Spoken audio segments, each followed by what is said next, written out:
like a shadow on the pavement, near invisible and stepped on hollow. I'm not one to wallow, but I do. I feel like a jellyfish, I'm spineless. I got no direction, I'm not swimming. I just keep on spinning in the sea. There are many different filters that we see our lives through. The stained glasses that I'm wearing are the deepest shade of blue. I feel the oppression of the answers to your questioning, and when I'm stable, I just might be able to conceive. I feel the detaching of the strings that were supporting me, and what's a puppet without someone making a scene? There are many different filters that we see our lives through. The stained glasses that I'm wearing are the deepest shade of blue. And I need your attention, 'cause I'm bleeding myself dry. All I want is your affection, and I'm desperate for your reply.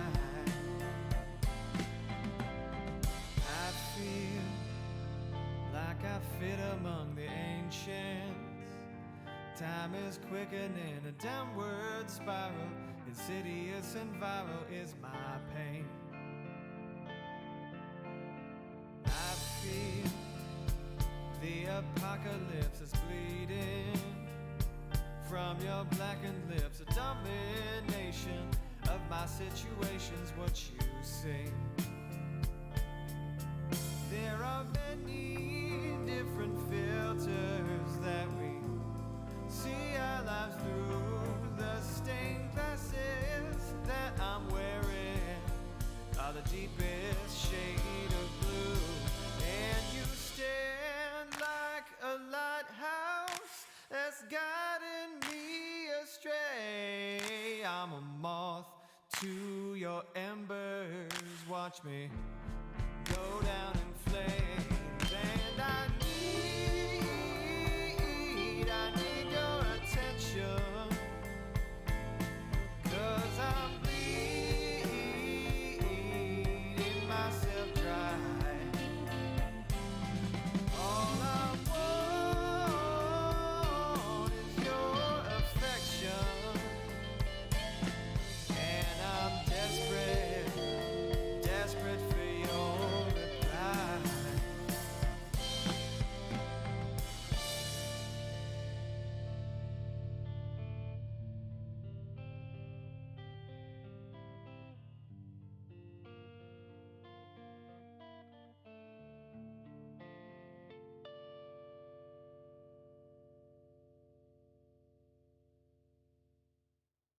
Good time zone, everybody. Check 1, 2. Hello. Shout out to Nathan Blackwood for that song that we were just listening to. I understand they actually just signed a record deal, so that's very fun. Yeah, welcome in. It's my birthday. It's my 30th birthday. I'm another decade now than in another decade of my life now than I was yesterday, so that's fun.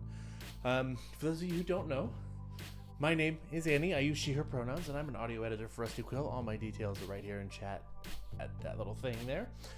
You can follow me on Twitter at AndyRuby_. And yeah, what's up, y'all? How's it going? Thank you for the cheer, Spicy Caroline. Spicy Caroline says, birth. Yes, excellent. Birth indeed. Yeah, I appreciate that. Yeah, we're going to play some Dead by Daylight. I have, as per usual, dropped a quick line to Jackie D to let him know if he wants to join us. He is more than welcome to do so, but he does not need to feel obligated. So we may or may not have him stopping by at some point here. And other than that, it's not going to be quite last year's birthday stream where I did a 6-hour marathon featuring massive groups of friends of mine. It's going to be something much tamer. It's in fact going to be very similar to the streams I've been doing all week. Of DBD and chill and vibes and what have you. And we'll go till we go and we'll stop when we stop. It was a lot. The game today was a lot. The Spicy Caroline's asking how was the game, and for those of you who don't know, she's referring to the San Francisco 49ers, my team, if it wasn't clear. Thank you, Evil Scientist IV. Welcome in. We were playing our division rivals, the Los Angeles Rams, today, and this game was win and in. In other words, it's the final game of the season. If we win this game, or indeed if we had tied it, we were in the playoffs, and if we lost, we were out. And it was a very stressful game. It went into overtime, in fact. Hydrate, meds. I yelled quite a bit, both in anger and excitement.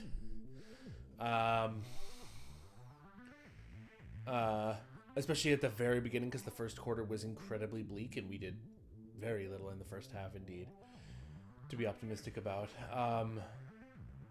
But in the end, yeah, we did win. We won with an interception in overtime, which was absolutely beautiful, and it felt amazing, and I yelled and cheered and clapped my hands a lot, and it was very, very loud and raucous and fun. And yes, exactly, it's nice to feel well enough that I can yell at a television again, because I've been so fucking sick for over a month now, and just got better, so it's all starting to kind of come together in that way, Launching into the game here.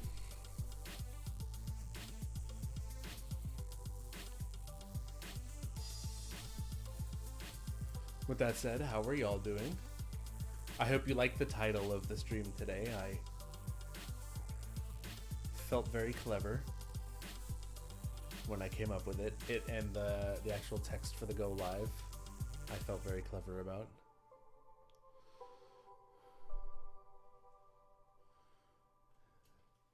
Thank you, Spicy Caroline.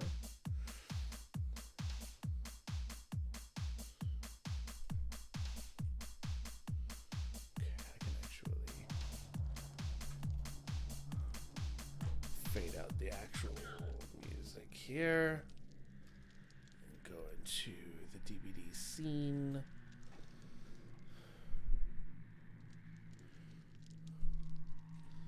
Yeah, I feel like DVD is a good late night vibey game for when you're trying to get stuff done, because it's just enough excitement to keep you awake, but it's not so involved that you need to be paying super close attention to understand every facet of what's going on in the game. You basically just need to understand when I'm running and getting stabbed or when I'm not. It is a good game for productivity, I guess, if you're using the stream as background noise. We may go cosmetic shopping today, chat. I was gifted a $10 Steam gift card. I haven't decided yet, but I may go... I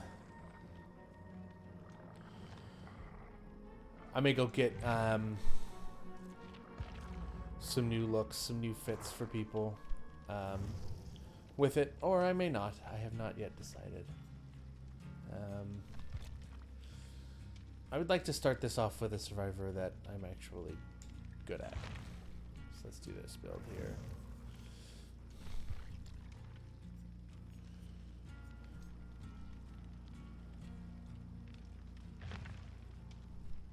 Do finish generators, that is the thing here. It's good to wait. See, and I actually... that's one of my favorite things that people say about my streams. I really enjoy hearing that people find this to be good crafting stuff, like, because that's one of the things I really like it for myself, is I really like to be able to just sit here and know that people are making shit while I'm babbling away.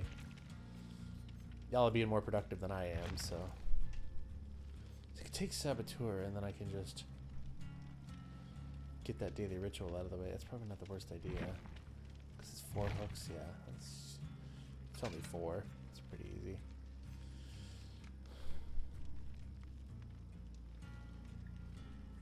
Cool. All right. Good. Now, as always,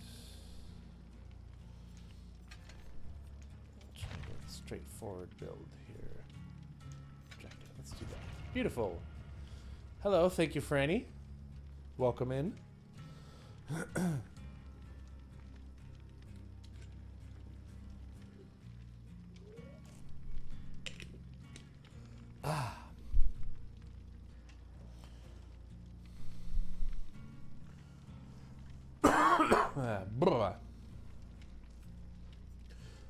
should probably do that.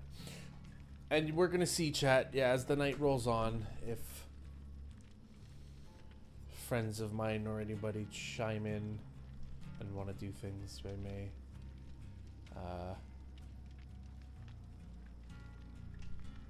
wind up adding people on. May even go to another game if a whole bunch of people show up and are like, play golf with your friends with us. Might be like, oh, alright, fuck it, but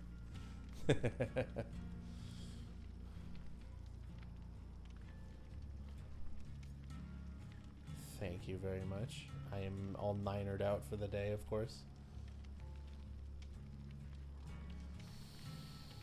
And now we wait forever in the solo queue, but that's okay.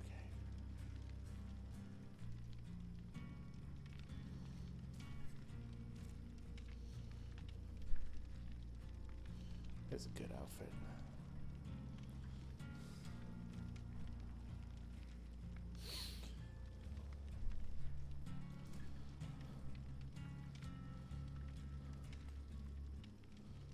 Love that it even has an inside of the pocket here.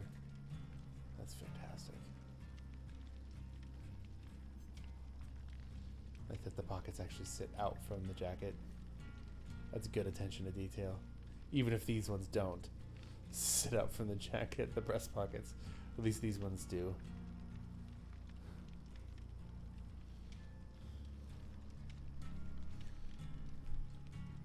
And the fanny pack and stuff.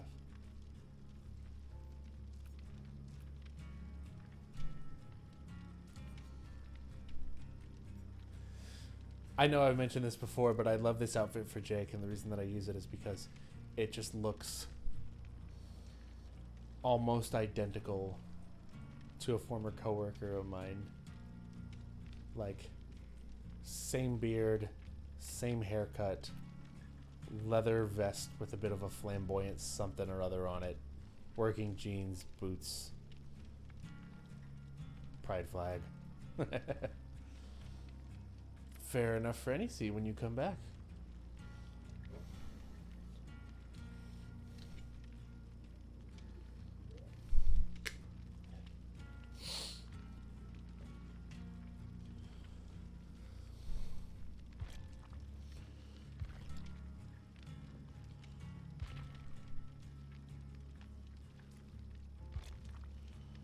Whew.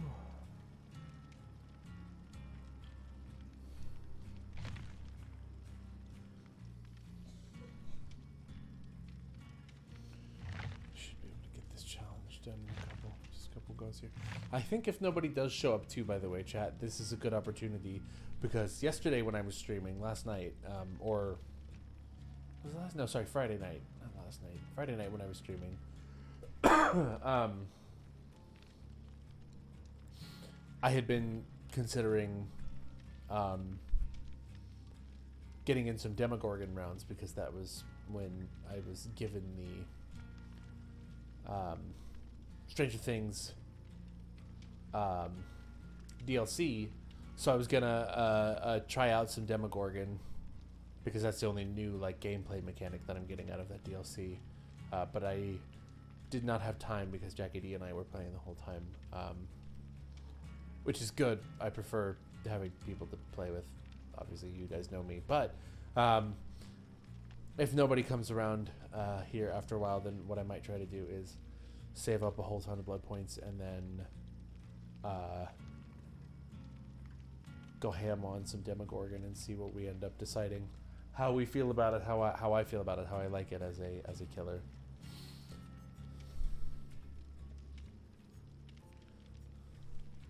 So we'll see. I need to wait till I have a certain number of blood points here, though, I'm sure.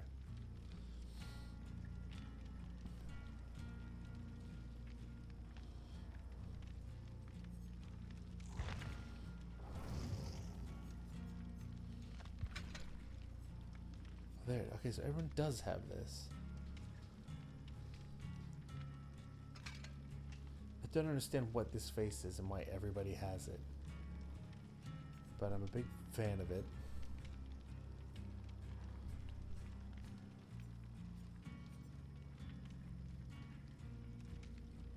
Anyway. Get to Mary Thomas later. I was just wondering if I had that face because I realized that literally everybody I know has it, including Jackie D, who has no like DLC or anything and hasn't bought any cosmetics to my knowledge. I had this face and I was thinking, I'm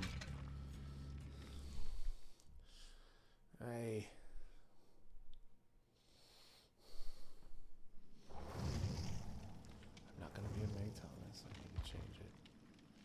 Pachunk.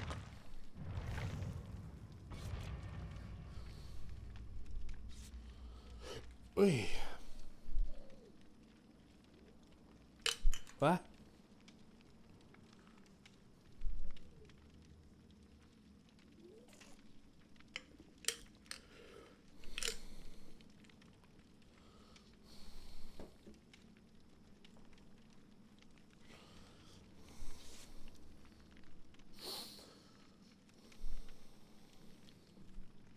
Let's find out what our first killer is. We got our team is Mega Volts with 2 L's for some reason. CJ and Skins.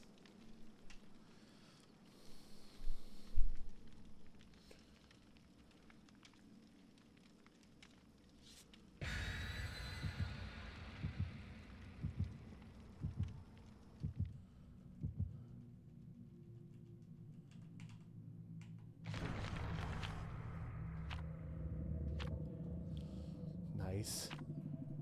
Sick, thank you. I guess we're going to Yamaoka. Yeesh. I got my booster vaccine earlier and now my arm hurts, but I have Valentine's candy, which is very nice.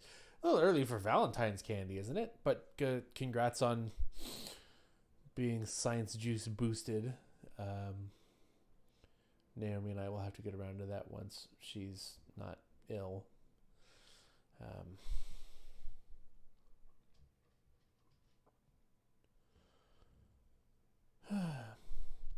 We should have got it beforehand, but you know, it is what it is. We're here now. I mean, we still didn't like get it from this wave. That wasn't what we were sick with, knock on wood. But we should have already had it because that would have been significantly less concerning. Well, I had pneumonia. Okay, that's fair. It's on the shelves and I like sour candy, so I bought it in spite of the season. No, that's totally fair. I thought you were like given it, and I was like, huh, that's an odd thing to be handing out or giving to somebody right now, but more power to you. Just one of those things where I guess I feel like, man, there's more time than that between my birthday and Valentine's Day. Oh, corrupt intervention, very fun. Okay. Oh, wait a minute. Oh, there's a totem there. Cool. They didn't see that at all. Fun. Caroline, very fun.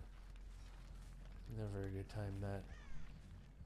Okay, another generator that's intervened.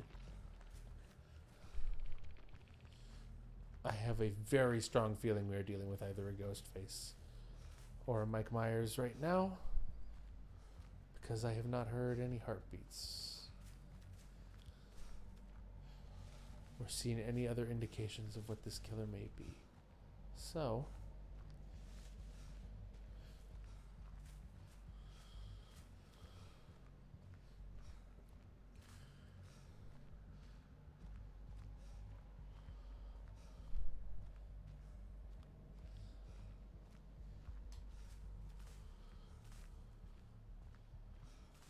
yeah, I just don't like the fact that it is way too fucking quiet. But thankfully, I haven't noticed my spine gel go off. Which if it's a...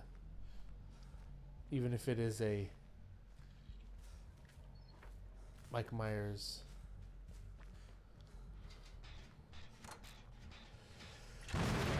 or a ghost face. You idiot. Even if it is a Mike Myers or a ghost face, if they're getting ready to get me, if they're doing the little stalk thing, then I will notice. Oh, and somebody is deep wounded. They might even just be Legion if they've already got a deep wound. Fuck, of course. I just called them an idiot and then I fucked it up. Off to a great start, guys. Trying to talk to myself too much.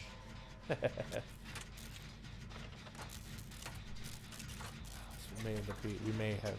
I think we're dealing with a knifey killer one way or another with that deep wound on Meg there, but...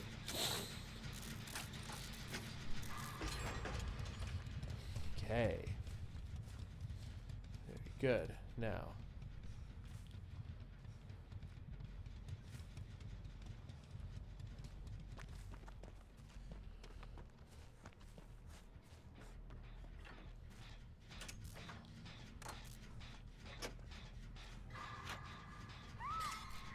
Ooh, okay. Meg is now down. Okay. They're near the basement. That's not good. Where we started. Okay, good. That is a Legion, sure enough. We have a Legion on our hands, folks. Not that my allies can hear me. Go.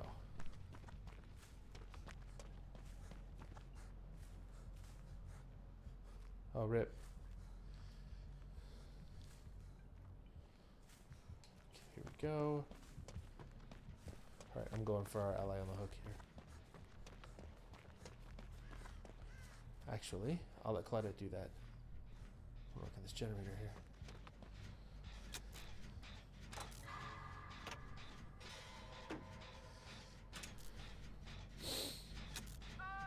Uh-oh.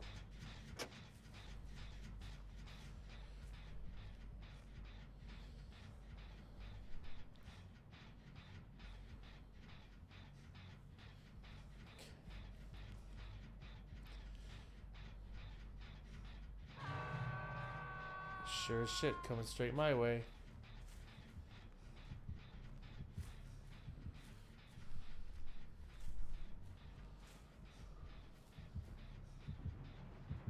Where?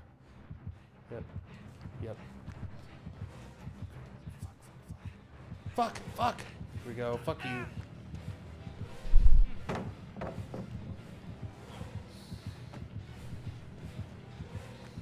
Let's go. Move, move, move.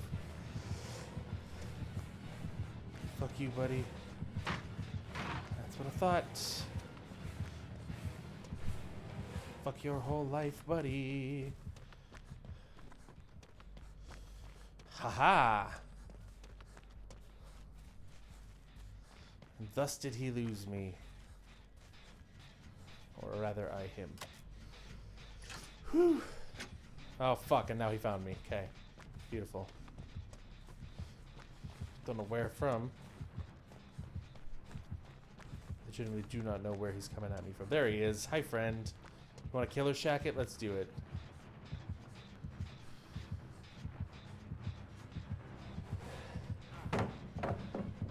Come on. Yep. Have fun. Bye-bye. Ah, you tried to vault a window. Woo, that's fun. Great, alright. Come on now. Hit me. Let's go. Boom, baby.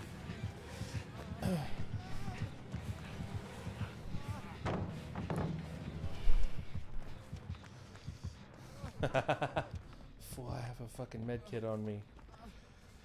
Let me mend up.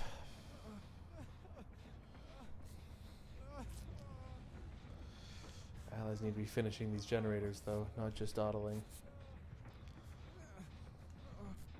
Not to imply that they're fucking around, but like, we need some of these done, not just a bunch of them started. Go. Okay. Nice. Beautiful. Okay.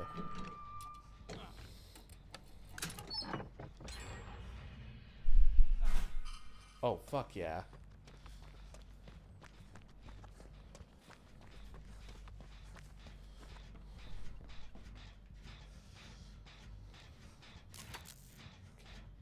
I still know they're across the map there. If they end up having aggro put on them, then I will go get the token. But now it looks like they're dive bombing it, so I think we'll be okay.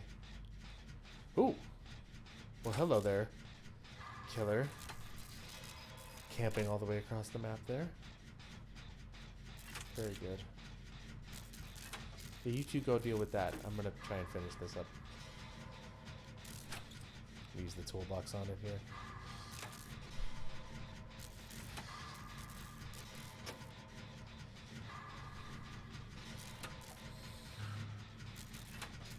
Get that speed boost out of it, and then here we go. Uh-oh. That's okay. They can just run him all day over there between the three of them, and I can finish up this generator in like 0 time flat right now. Okay, almost there, almost there.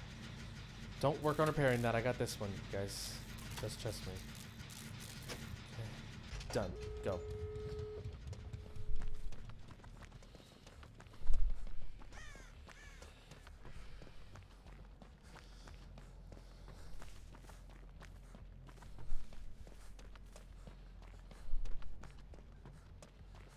Okay.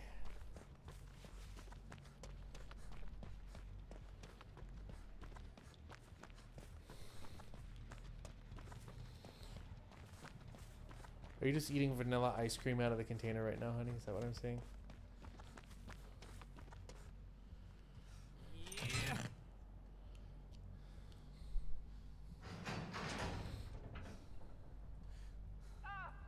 Yeah. Oh. Well, I'll 99 this then.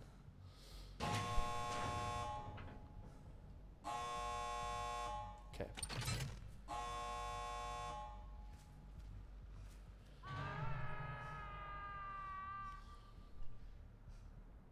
Huh. Meg went into the basement, into the Killer Shack basement. Unlocked the chest down there, got a med kit and healed herself. Okay. Bing.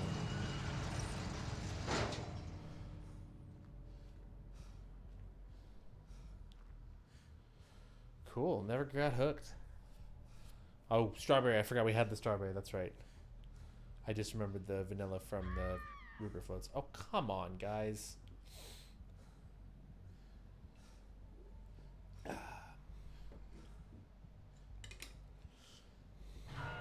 Thank you, Lisa. Welcome in.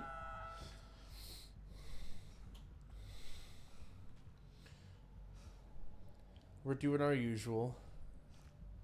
It's a murderous bash. A grand old time. Do we have Noed? No, I would have seen it when they hit Claudette. It would have told me.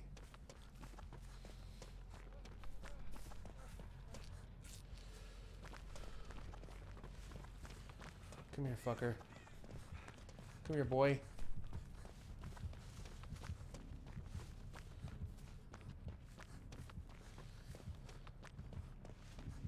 Come on. Where you at? Let's go. Okay, very beautiful. Let's do this now. They're either going to get her off the hook right now or they're not. And they're not! Turns out we let the killer get a kill there because my allies didn't want to dive bomb. Oh well. Fair enough. throwing down that pallet so you get a notification of exactly where I'm leaving from here. Fucking killer. Camping ass. Yeah, that's fair, honey. I didn't buy that much of it to make the floats. I didn't think we needed that much, so I imagine that it was pretty easy to go through all of it. So no worries. Damn, I made 40,000 blood points in that match. That's hella good.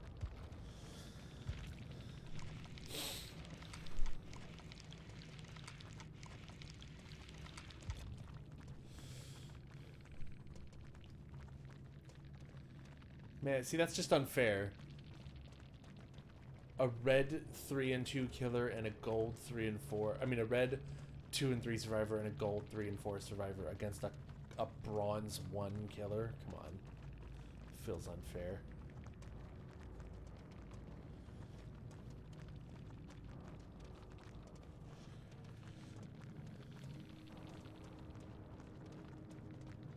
Cool. Well, one down. Ah! Bumped the mic. Punched it hella hard there.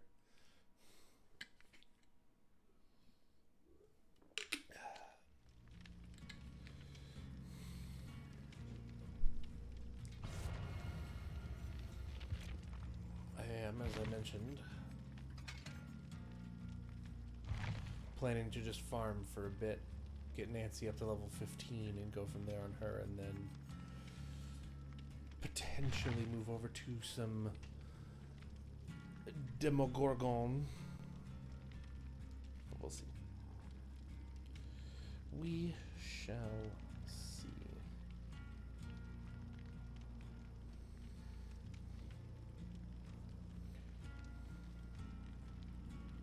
If everybody is crafting out there, I think Evil Scientist, I think you mentioned that you were working on something.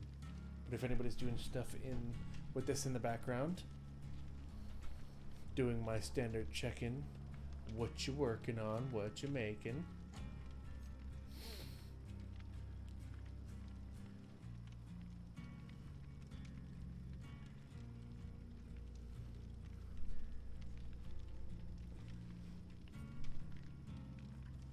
Do also need to remember to do that. The other thing I have to admit is, so I mentioned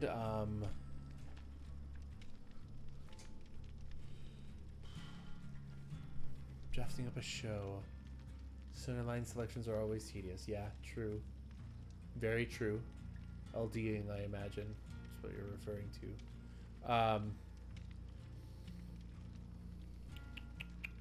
Oh shoot, it's just so I mentioned earlier, I got a $10 Steam gift card for my birthday, and at some point want to probably go cosmetic shopping with that. But the thing is, I can use that to buy killers as well. The only problem is, like, what I would really, if I were going to do that, what I would really use it for is to buy a whole DLC, so we get both the associated killers and the associated survivors, rather than just paying for the individual characters. The problem is, the copy of this game that I'm playing on is Naomi's copy, because she has an account on this computer with it installed, and then I'm playing through my Steam through the library sharing thing, which means I can't spend my $10 from my gift card on DLC for a game that technically I don't own. She does. So I have to spend them in-game, which is why I was thinking probably cosmetic shopping. Even though the thing I'd probably spend it on, if I had my way, is tall, hot crow lady. And, oh my god. I keep just absolutely punching the mic tonight. Yeesh.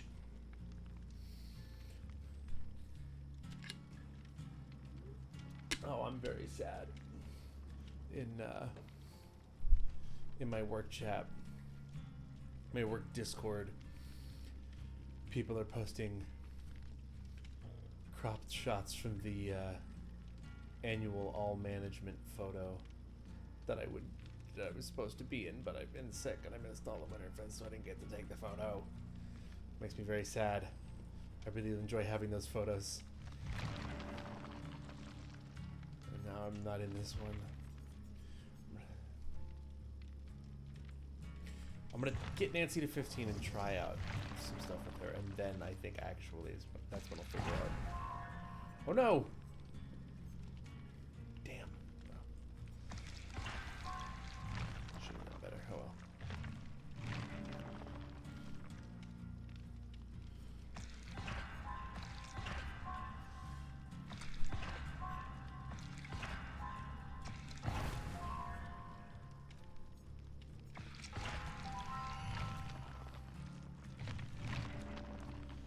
Oh, close to getting a one, but no, not quite. Cool. We're back to Jake Park. Great. Hush, honey. Yeah, it is what it is, you know. I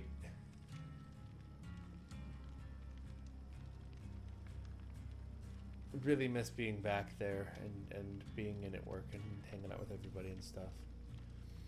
I also don't miss how my body was feeling for the whole last bit of lead up to it and stuff, and just remembering what the last bit of build was like, trying to struggle through it.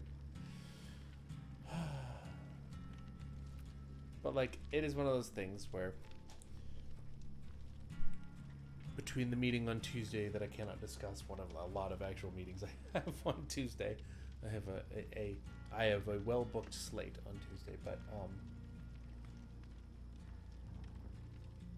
between one of the RQ meetings I have on Tuesday and some stuff at the park, I'm going to try and figure out a situation where I can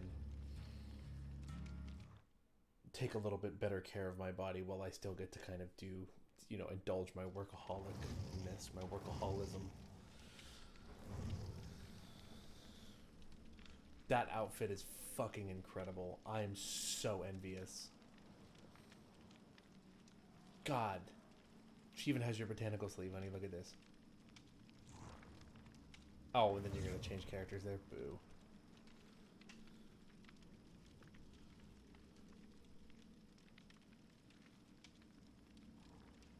Why does that Meg Thomas not look at all like Meg Thomas? Very weird.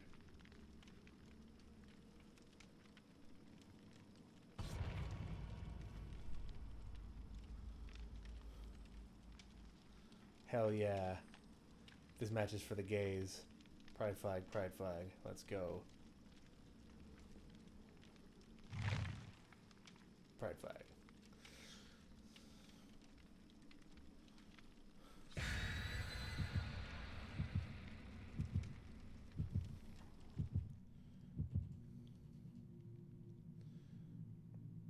Yeah, it was one of the female survivors in a pretty Japanese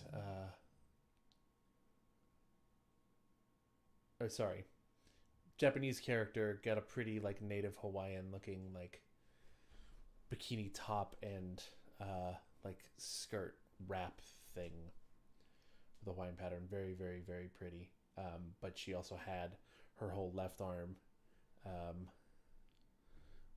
looked like it was tattooed with sunflowers and shit on it. So that was perfect.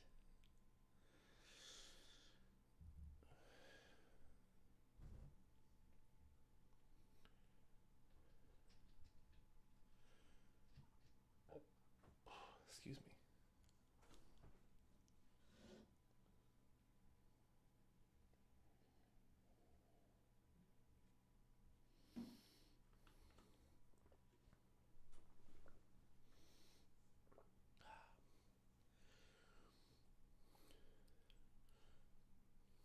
Second reminder, hydrate or dihydrate. Shit. I should actually probably rename the redemption for that. Oh my god, I'm on the same map as last time. Cool. Not even just the same realm, the same exact map. I'm on the family estate again. Let's do this. Okay, nothing there. Nothing. Ooh, I hear another corrupt interference. Watch it be another Legion, and we're just legitimately playing the same guy as last time, and it's just a loop, but with 3 other different survivors with us this time. I'm trying to stay aware here, but also, like, again. Ooh.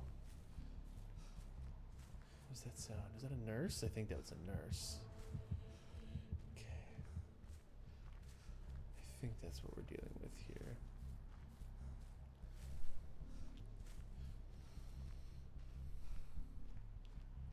I'm not even sure if I actually heard a sound. I just thought I did before I heard that heartbeat.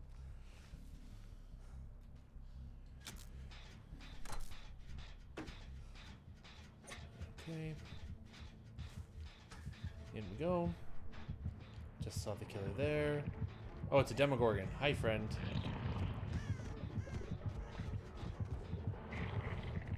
Okay. Go away. Ready? Go. No, come on, I burst out. I hit the fucking burst out button, you piece of shit. Fuck off. Good to know he's got a portal there, though.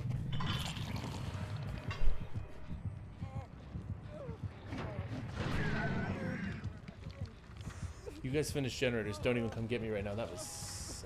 that sucked. The only person I explicitly said was Jackie D, but if anybody else that we know is out there who wants to play, I'm super down. Oh, I think my ally's coming to get me now. Which is going to set off his... No, don't do that, guys. There he is. Shit. Okay. Well, I'm fucking running then. Go away. I should have sabotaged that hook that I had been on a second before, but that's fine. Ready? Let's do this. This is gonna be hilarious right now. Bada ding. Okay. Come on, guys. Someone needs to do generators at some point here, okay? Ooh. Now I bumped the mic with the controller that time, so my nose itched. Come on, guys. Here we go. Here we go. Get one fucking generator done, please. Okay. You want to go help them? That's fine. I'm going to finish the fucking generator. There we go. Okay. Now. Get over here and fucking heal myself. Hello, Cassidy.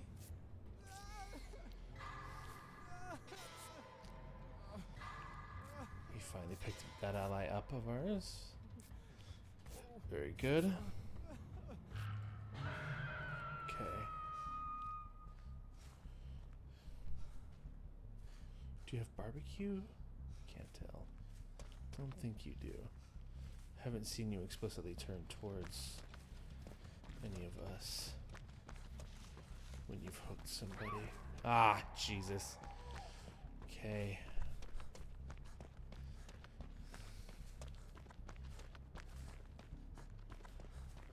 Okay, cool. Yep, you go ahead and do that. I'm gonna look for generators all the way across the fucking map where I know that he hasn't dug portals out yet.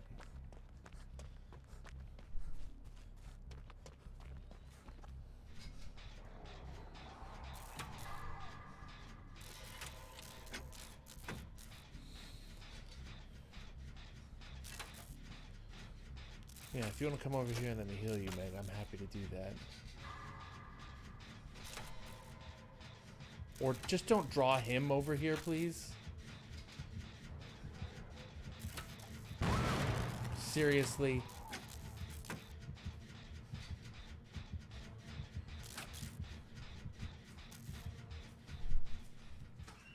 So now he is about to come straight the fuck over here.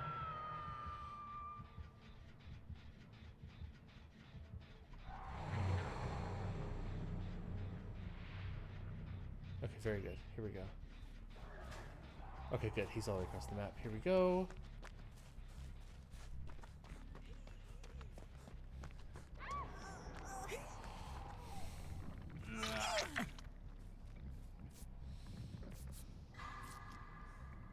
He has a portal right there. This is a bad idea. Nope, move, move, move, move, move, move. He's coming.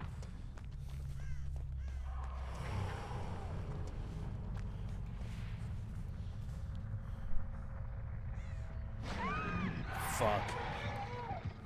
Christ. Well, now we're fucked.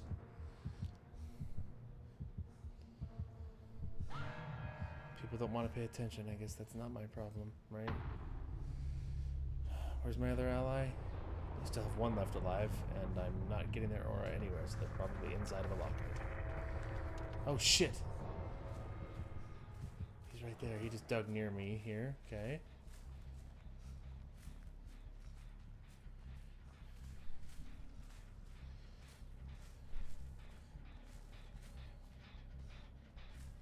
I at least know where to look for him to come out. Here we go. Ready? He's about to come out right now.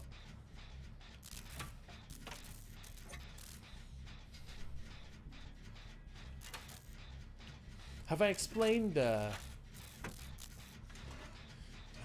what barbecue means? Also, don't worry about trying to get Frank over here, honey. I completely appreciate it, but also remember that for them it is before 6 in the morning right now. Where? There you are. Okay, cool. Now I will try to get to you. Okay. Because the Demogorgon is almost certainly going to dig over here. Let's see. Are you digging over? Interesting. You're going to run past me then. What? Oh, fuck me. He does have barbecue. This whole fucking time I'm thinking, well, he doesn't have barbecue. Hey, thank you for the Kofi, whoever just hit me with that. If you had hit me with that about, like, 4 seconds earlier, I would have really been fucked up by it. God damn it. God, why does it never hit the pallet when I do that? Hey, hey. Well, GG to the Demogorgon. Well played all around. It makes perfect sense. The one day where I have... Oh, that person managed to wiggle off the hook. Let's fucking go. For a Nia Carlson ally here. Oh, I'm gonna suicide. No, no, no. Do not try and... Oh, yeah. It's something that's letting them see people. Anyway,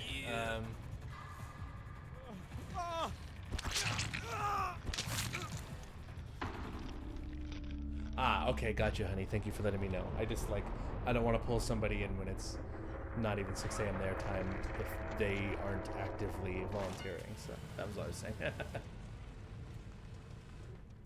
Yeah. Oh, I just need to finish one more generator to get this challenge done. Surely lost a pip on my rank there. Oh no. I don't have any pips to lose. Oops.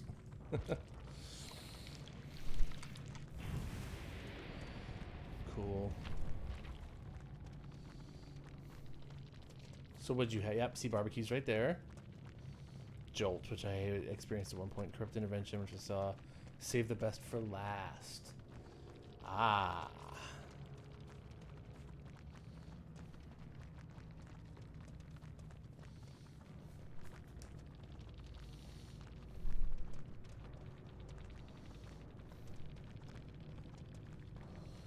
Very cool.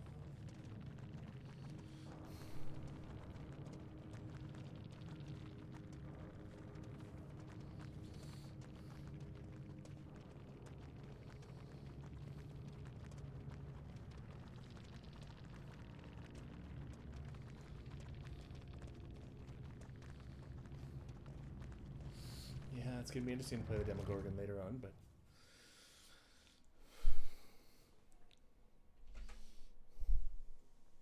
I do not necessarily know what to expect.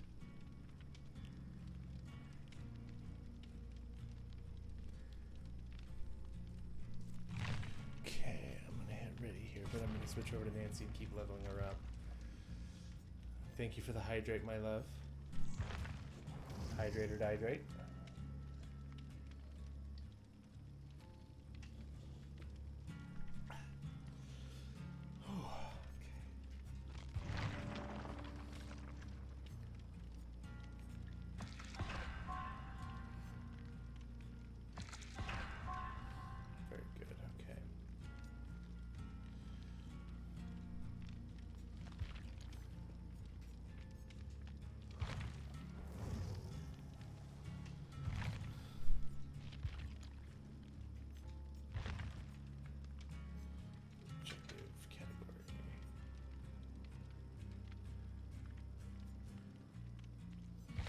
Yeah, but I have a long cooldown on redeeming a bean, honey.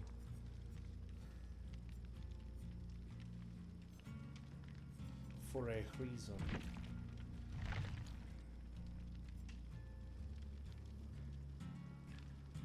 I need to get in there and start using Dirty Saboteur a little bit more. Be a little more altruistic on some of these plays.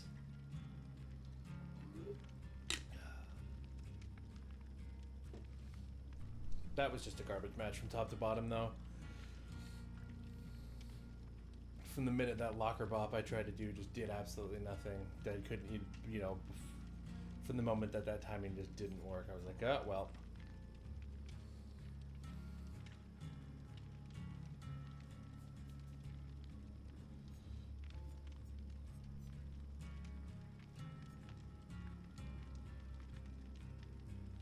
I am trying to figure out how we need to at some point sit down and figure out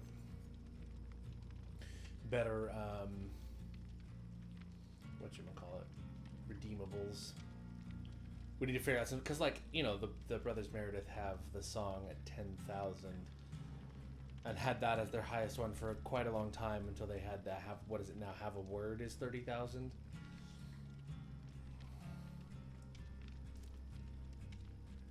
We need stuff like that. That's going to take people a long time to get to. What in the world is...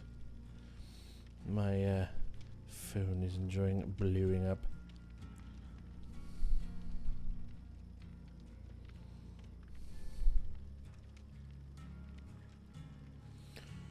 Whew. Still have too many bros points. Yep.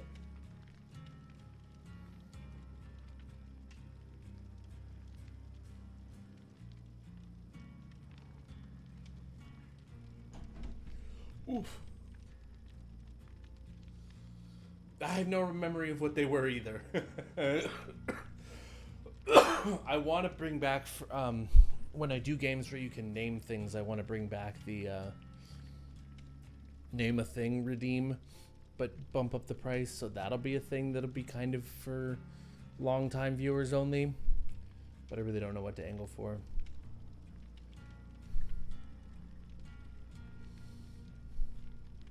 One of these days, I'm going to have to stream Humankind for y'all. Because I had so much fun playing it, but I only briefly played it. I only played through like one really full game on that. Yeah, 10K would be good for a Show Me the Olive. Especially because, like, my main worry about Show Me an Olive is that, particularly on streams where we're both on, it takes so long to get her to settle down in that room that if we're both in here and someone and she's finally like settled down and napping and someone redeems Show Me an Olive, it's going to be like, okay, I'll go get her, but she's going to be fussy and annoying as fuck now because of that. Like, and I'm like, that's not like, that's not anybody else's fault. I still want to be people to be able to redeem seeing her if they want to, but. Ooh, stomach pain. Ow. Random stabby bits. That was fun. Gotta loosen my belt on stream. Not to be suggestive or anything. I would love to do music suggestions. In fact, I have at times pondered separate of the idea of a point redeem music redemption. I have considered doing an album of the month club because there are so many specific records in my like life and in my past that like I want to go back into and just in depth really be like, if you haven't fucking listened to this one, you need to listen to this. Like, you need to, okay, let me see. Like, giving like on the one hand, it's like a band that I really think more people should listen to that I maybe didn't get into until late, and I feel like they are critically unappreciated. Like, let's just say Rubble Bucket, who I think are the most underrated band of all time, and their 2015 album Survival Songs, which is probably my favorite album of the last decade, but nobody knows it, and y'all should. I would love to go off on that and like do a segment once a month where I give out that info and then we clip it and then or like link to it on YouTube, and then at the beginning of every stream I give people like I feel like that's probably a really good idea. I think I might want to try and do that. And then you know, because there's stuff like that, but then there's also like, it's not like every album that I want to point you to is an obscure album by an obscure band, you know. Like I also want like 90s pseudo grunge radio rock regulars who everyone has heard the singles of ad nauseum. Bush do have one album that is fantastically essential that I think absolutely everybody should listen to and nobody ever fucking does, which is Razorblade Suitcase. The one produced by Steve Albini that Gavin Rossdale likes to pretend doesn't exist because he's not happy with the fact that it doesn't sound like radio stuff, but that's what makes it so good. It just sounds like people playing in their fucking garage, and I love it. Again, I could go off on a lot of these, and I think that I want to do that as a segment one day, but the point of me going off on this little mini rant is that I don't think it works as a point redemption. Actually, I'll tell you what would work as a point redemption, though. Instead of me recommending music to you, although I could give you a song recommendation if you like, you give me a prompt, I give you a song recommendation. We could do that with a redeem. Also, if you redeem a shitload of points, you can recommend an album to me, and I will go listen to it, and on the next stream give you my opinions of it. I could do that. That would be a fun, expensive thing to have. Expensive points wise, obviously not spending money on it. Wouldn't spend money on that. Because I also want good album recs. You know what I mean? Like, I want people to tell me about the albums they've... Oh, fucking really? You had to put it on the fucking Jigsaw. I hate this map. You know, I want all your weird album recs, and I specifically enjoy my music in whole albums. So while I can give out song recs, my preferred way to listen to music is an entire record at a time, and I want it recommended to me in that manner, if possible. One-hit wonders and hit singles and things have their place, but I find that most of them are so much better when taken in the context of their album. Especially because, like, then there's one-hit wonders, like, one of the most famous one-hit wonders in the world is Chumbawamba, and they're also, like, easily one of my favorite bands of all time. They were my first ever favorite band when I was, like, a sub 10 years old, and the whole album on which that song sits is a can't miss. It's a phenomenally good album if you are prepared for the fact that it's corny 90s British techno pop, but singing about labor strikes and the homeless crisis and shit, you know what I mean?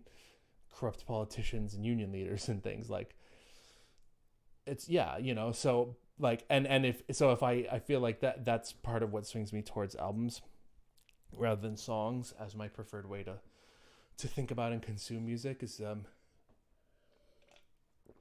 if I thought about things as individual songs as much as so much of the world often does, not to be like high and mighty about it, but if that was really the way that I engaged with it, I think that I would have missed out on some of my favorite albums of all time, you know, and I think that a lot of people are missing out on a lot of good music by doing that, because, like, think about it.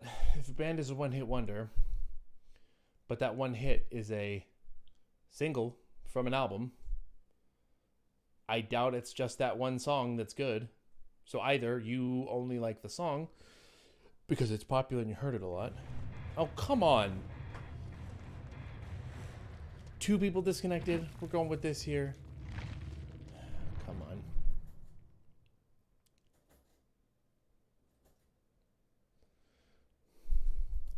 Yeah, well, sort of, honey. It is partially that they tell a story, a good album, but sort of what it is that causes that flow that causes that vibe that any good album is telling a story is that any good album is built with a certain flow. There is like a whole art to, and it's actually one of the things of which I'm most proud of my own ability to do. is track ordering. You order tracks in a certain way, and it's an art, not a science, in my opinion. But you pick the order of tracks in a certain way because then you dive headlong into one end of it and you go through an entire thing and come out the other end of it. And it's not the same thing as having a story, but it is interesting because it hits the same niche, it hits the same spot. You know what I mean? Of like having an experience that a concept album does, a narrative concept album.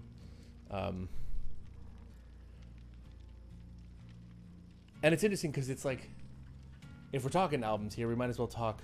I'm going to put up a status, I think, tonight after this or tomorrow morning maybe. Because one of my best friends usually does every year, right at New Year's, a post where he says, post your favorite album or albums of the year here and write a bit about why you like them. He normally does this on Facebook where we have more space. I'm going to do it on Twitter when I have enough time to do a write-up about my favorite album of the last year, but my favorite album of the last year. No, I know that's what you meant, honey. Sorry, I wasn't trying to, talk down to you and explain to you what you meant. I was trying to, extrapolate what you were trying to explain. I was trying to put it in my own words. But yeah, my favorite album of the year was by far and away Montero by Lil Nas X. And I will get down at some point to really putting down my thoughts about it, because I think it is an instant classic and a must-listen entry into the canon of queer popular music. I mean, I think that top to bottom, every song on it, from the self-hype songs to the really deep introspective ones to the angry or hurt ones or whatever, is down to its core it's so gay, but in a hi Sunny, thank you, but is so is doing it in such a way where it's not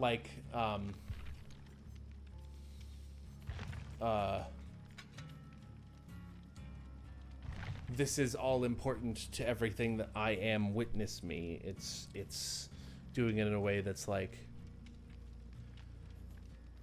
this is just the same music that a straight person would write in this scenario, but you can tell that it is very informed by who Lil Nas X is as a person.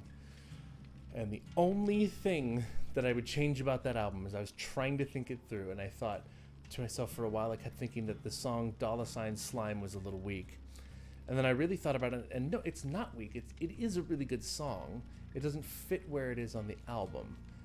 And I think if you took that song and swapped it with the song Scoop, which is a very similar vibe of song, then the album would be perfect. If you just took the two songs and flopped them so that it went from track 3, Industry Baby, was Industry Baby, The Art of Realization, $sign Slime, Lost in the Citadel, Scoop, Sun Goes Down, I think is the next one. Anyway, also, or maybe it's Tales from Dominica. Anyway, if you have not listened to Montero by Lil Nas X, you need to listen to it. If you get through songs 1 and 2 and you're thinking, trust me and go to song 6, which is Lost in the Citadel. And if you like Lost in the Citadel, then give the entire album a listen through again and just give it a shot, because it is 50-50 between this hype rap dance music that is very, very good and very, very well made and often quite funny, with these really beautiful introspective, melancholic or angry pieces about the shit that Lil Nas X has been through in his life. And it is just mwah, mwah. Oh, I love that album. You got me rambling about music here, folks. I blame Naomi for suggesting or who was it who suggested that I do anal-like music recs? Whoever that was. I blame you for this long rant I'm going on here. I've already given out 4 album recs for free of a thing I said I was going to do monthly. Doesn't say you're not sorry, Caroline. Nor should you be, though. It was fun. It's good to have something to rant about when my Ritalin is just really hitting its peak. rpgenius.ttv. That's so good with the underscore between G and Enius. And ZL Carmen TTV. We have 2 other streamers on here. I'll have to go look them up afterward. Yes, it locked in, so now Jake just spins whenever I move the thing and I can't do anything about it. I'm not even holding the button to turn him. He just turning. Oh Lord, he's spinning.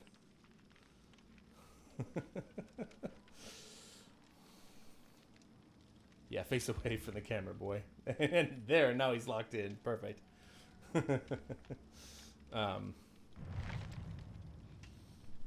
Yeah, that's part of the thing is that, like, I guess I really want to do, like, having the ability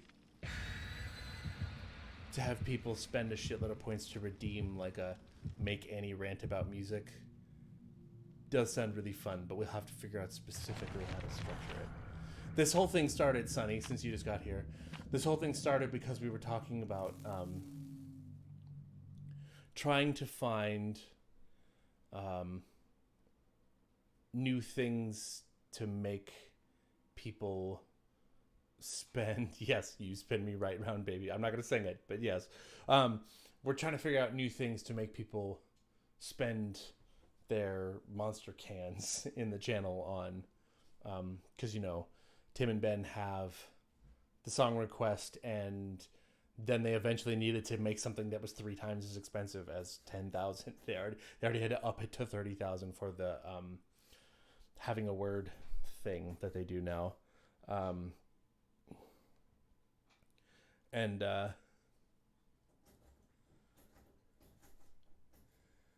we need to figure out stuff like that, because a lot of people, I think, who are regulars here, probably yourself and Spicy Caroline and Evil Scientist included, and certainly Naomi included, have just boatloads of points right now. And yeah, exactly, nearly 30k, and they're just lying around. That's what I mean, right? Is that it's like, if Twitch is going to keep the feature in there and it's an automatic integration into the channel that I don't really want to turn off. I don't know why I would turn it off, especially because, like, I want people to be able to highlight their message on busier days and things. Like, I just need, yeah, exactly. Like, Evil Scientist has 16k, Sunny's got almost 30. Yeah, Spicy Caroline's gone up by 8,500 just this week alone. Like, we should give people a thing to spend those points on. That is worth their time and mine. Okay, here we go. I'm going this way. I don't know what killer we have or anything yet. I see no indication, nor have I seen any suspicious motion. We are in Gas Heaven, which is one of my favorite Auto Haven maps. Sorry. Right, Auto Haven, Gas Heaven. So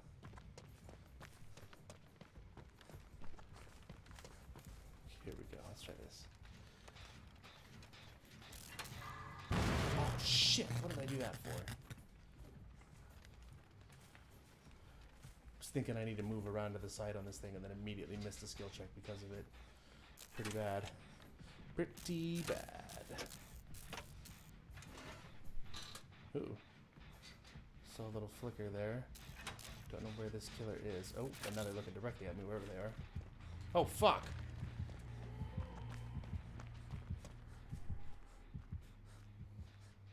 Okay.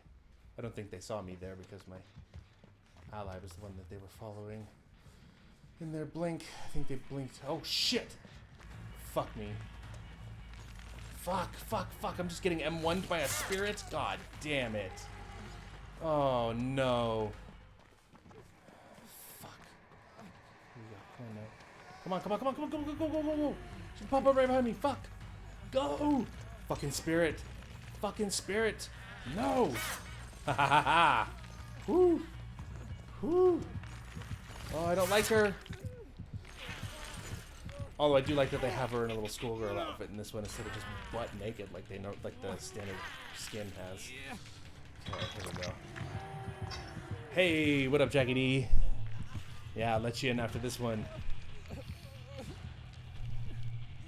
Yeah, the other thing too is if once I can get mods in, like I keep promising to do and I never do, I can have people run prediction polls and things. Hello, Eclipse Sky. Glory to the lurkers. Oh fuck, she's about to just teleport to you. Don't do that, you idiot. Alright. Yeah, I did not escape. They're just gonna teleport after me here. So for those of you who don't know, the spirit is a killer who can... So, there's basically two killers that teleport in some form or another, but they're very different ways. One of them is the... Oh, fuck me! Damn it. Balls. So one of the two characters that teleports is the nurse. She blinks forward a short distance. Basically, as she moves forward, she presses the blink button, and then like there's like a 1, 2, and she jumps way forward and through obstacles and stuff. The second one, thank you for the happy birthday wishes. The second killer that can teleport is this one, the spirit. Now what the spirit does is phase out of existence. She doesn't know where I am. Perfect. She still doesn't know where I am. That's beautiful. Oh, she lost me. Oh, thank God. Basically, so when you see her standing still like that, what she's actually done is she's left her body. There she is. Now she found me. When she leaves her body, right, she can't move through walls, but she moves way faster than she normally would, and she is completely invisible to us. Her body stays behind, like I said, and that's what our game interacts with.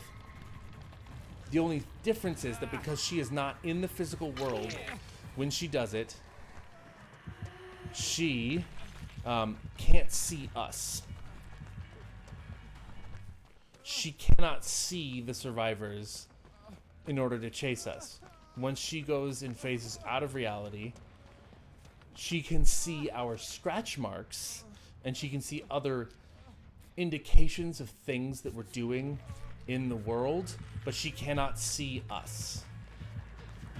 So, fuck. Yeah, I'm already dead. That's great. I also don't believe that she can see our auras when she phases out. I just got tunneled really hard, but good enough. I get to go kick it with Jackie D now. Have no pips to lose on my rank right now. Is she trying to basement me right now? No, okay. That would be funny as hell. Thank you, BK.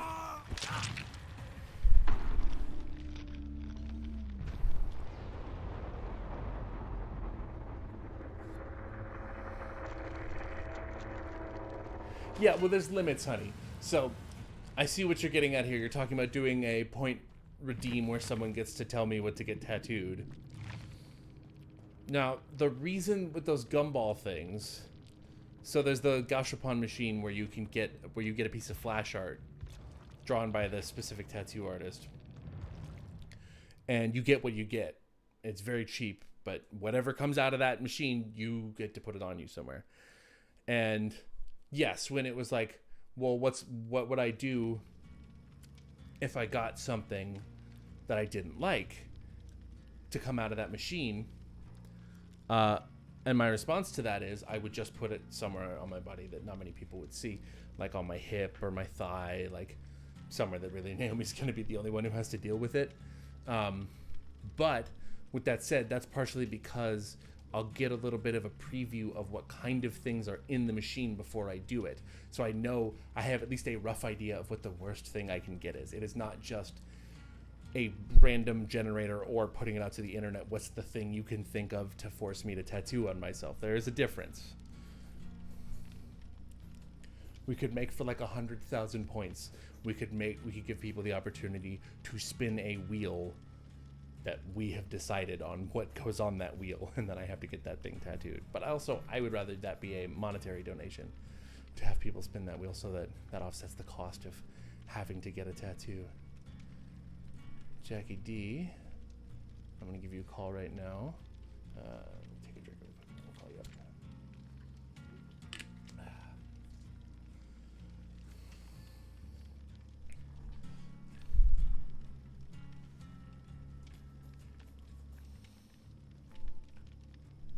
Yo. Hey, Jackie D's here. Yo, happy birthday. Thank you very much, and thank you for the gift card earlier. I really appreciate that. Yeah, of course. I'm glad sports-wise it was a complimentary day as well. Yeah, that was very nice. It was intense at times. I was telling chat earlier, I think there's a few more people now, so I feel okay repeating myself. I screamed at the TV both in abject disgust and anger and full exuberance within the same game. I ran the full gamut of emotions. I feel like physically tired after just watching sports on TV. Though. Too much of my emotional well-being is set on that, so the ups and downs of it, I'm gonna sleep really well tonight, I think. Yeah. I agree on that point for sure. There we are. I was waiting for you to show up as being in game. I'm inviting you now. There we are. Back over to the game. Whoop. It will be very. Oh wait a second. Do I need to get to the? Sorry. Oh no. Okay, I'm good to go. Yeah, like I had that first quarter. I don't know. I had a good superstition reinforcing day with the Niners because it seems to vary what the superstition is, but I tend to during each game figure out like what the thing that I'm doing that is affecting the luck for the game is and try to follow it. You know what I mean? Like, and sometimes that's consistent week to week, and sometimes it changes with each game. And today it was about I had to be paying attention to the game for us to do well, because for the whole first quarter I was sat in here while the TV was on in the other room, because I was like I rolled my computer over there to where I could see it for the most part, and then I would just, because I was playing StarCraft, the little like card game I play in there, so I could roll over here and click a couple things and then roll back and watch the game. But with my attention divided like that, we were all of a sudden down 17-0, and I finally got off the computer and moved in there on that last drive of the first half, and then while I'm watching, we put up 17 unanswered, and then it was like the more attention to the game I paid, the better the Niners played. So it's like, well, this is very reinforcing to my unhealthy superstitions about sports. Excellent.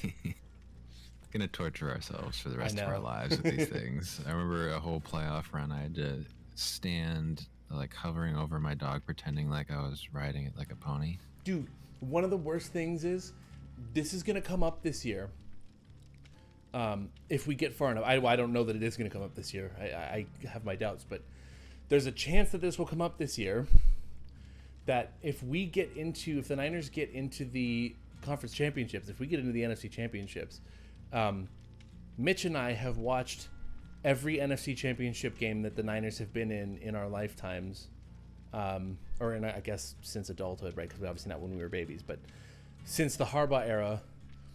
All 4 of the NFC Championship games to which the Niners have been, Mitch and I have watched from the same bar right off Union Square in San Francisco. Oh, wow. And now I'm sober. So I want to go to this bar, but I don't know if they serve non-alcoholic beer. And I'm going to be... And that... Like, it was one thing when we were at that restaurant and they didn't serve mocktails or non-alcoholic beer. And I was like, well, this is lame, but whatever. Going to an actual sports bar and having nothing to drink there would really bum me out, especially because one of the rituals we also used to have was that he and I would take a shot of Jägermeister for every touchdown that the Niners scored in that game, and we can't do that anymore either. So we'll figure it out. Yeah, totally. Yeah, worth calling ahead. I very much empathize with that struggle there. That's one of the big difficulties for me as I've bounced back and forth between all the states of sobriety is replacing the rituals. Yeah, absolutely. There's totally an awesome, thoughtful way of being able to do that, though. Yeah, and now that I've, like, quit vaping, so the nicotine's out of my life. Oh, good. Yeah, did that earlier this year, and it was a huge bummer at first because it was right as we were coming out of lockdown and stuff. So I'm back at work where I used to do it just nonstop, and everyone around me is doing it nonstop, and I'm not. It was like a huge bummer at first, but it's so much better now, and I can't imagine how bad the month of December would have been if I were still vaping. You know what I mean? When I had bronchitis and shit. Yeah, totally. Speaking of which, but like, moving on from that was very weird too, because I mean, you and I, more than you know me well enough to know the like smoke break mentality of the smoke break as a ritual, both as a social ritual and as a personal ritual, as a way to clear your head, take time off of work and rest your eyes and your brain. Whereas like, if you're doing that for healthy reasons, if you're going, no, I'm just legitimately going to step outside for 10 minutes to breathe fresh air and not be staring at a screen, then it's considered a weird thing to do. But if you're going out there to inhale a toxic, addictive substance, then it's normal. Then it's accepted in the workplace. But if you're doing it healthy, it's not. It's very weird. So trying to find ways to replace all of those rituals is as you said, very, very strange. Yeah, totally. But I'm glad you kicked the nicotine. That was just such a tough one for me. Yeah. Well, and if it weren't for the flavored Juul things being banned, I might not have ever really quit. Yeah, I mean, I only really quit because Naomi asked me to. I didn't want to, but I was coughing an awful lot during the spring, and it was just and spending a lot of money on it too, and like, because like the thing with like vaping made it real tough because it's like I could just sit here in front of the computer and do it. I mean, there were streams. Yeah. There's VODs that I have on my YouTube from like this time last year where I was sitting in front of this computer streaming to people with my Juul in my hand and coughing after I was taking hits and stuff, but just sitting here, and it's just like that easy accessibility to it ramped it up so much, and just to not have not have the financial burden of it anymore, not have the like dependency burden of it anymore, to have my lungs back a little bit, it's all very, very nice. It's amazing how the lungs can bounce back too. Yeah, my sister's studying medicine and everything, and was very complimentary of how I quit the stuff that was torquing up my lungs, and it was encouraging. Like, hey, stuff really bounces back. If you're young enough, you've haven't been smoking for decades. Yeah. At the practice she's studying at, like, if it hasn't been at least like 15 years of constant smoking, they won't even necessarily give you the whole run through of procedures to do preventative medicine stuff. They're just like, oh, you'll bounce back. Yeah. I mean, looking back on it, it is weird to think, even though I quit drinking first, I believe, looking at it cumulatively, they switched characters right at the last second. I believe, looking back at it cumulatively, I drank and smoked for the same amount of time as each other.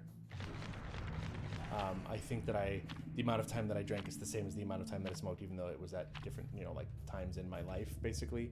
I started drinking first, and I quit drinking first. But like, it is weird to look back on both of them and be like, oh, it was like just over a decade. Yeah. You feel when you're early into it. Oh, and I got timed out. Moobot, too aggressive. Thank you for saying happy birthday. I don't think I can untime you out, unfortunately.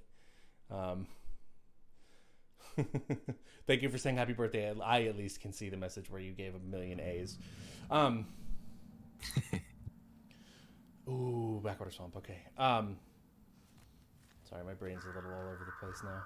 But yeah, like, you always felt when you were just getting into it, like, you were certainly going to be doing it for more, even though, we all went into it going, yeah, obviously this is terrible for me, but whatever, I'm young and blah, blah, blah. And fuck that shit. Like, I'll decide how oh, fuck me. It's a Ghostface killer. So he's going to have no heartbeat for a while. It's the Scream guy. Luckily, I'm a big fan of the Wu-Tang Clan. Hell yeah. Ghostface killer. But yeah, he's gonna have probably no heartbeat for most of this game, so be careful. Ah. Yeah, this is the same guy. Remember when we were playing on this map on Friday? Same killer. Ah, okay. Slightly different look because he's got a different mask on, but same killer. So same stuff happening. Okay, very good. Ooh, a totem. That's not gonna help me right now though. I have a boon. Okay, generator up there. I'll go get that one. Oh. Oh yeah, so, Anna, you are either Anna or Anna. You don't have a preference between the two. I am very interested in that as well. Also, I know Jack and I went on our side talk briefly there about our own addictions and stuff, but I do want to mention I was looking in chat. I think it was Evil Scientist.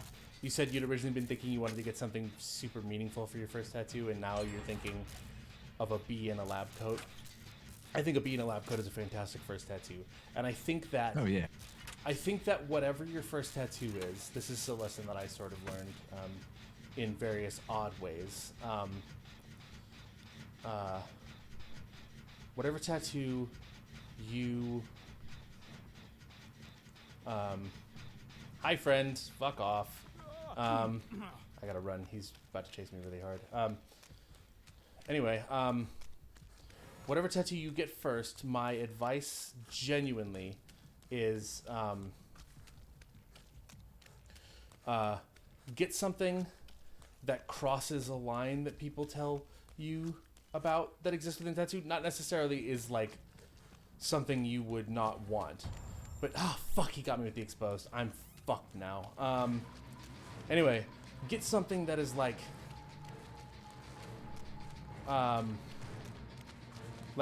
you know, where people are like, you need to get something really serious for your first tattoo, or you need to get it like, don't get tattoos on your hands, or your, you know, whatever, right? Do something that crosses just one of those lines at least,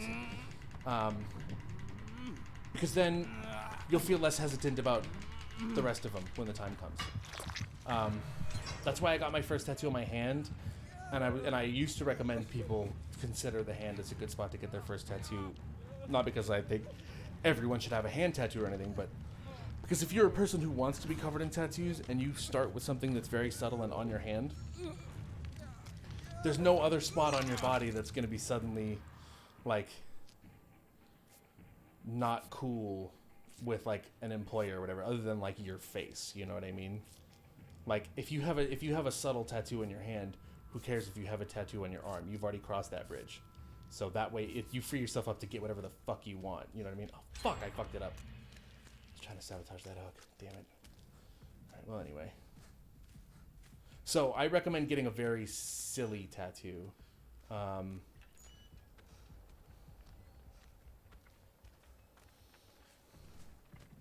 I've hit 2 generators all by myself so far. I'm feeling very productive.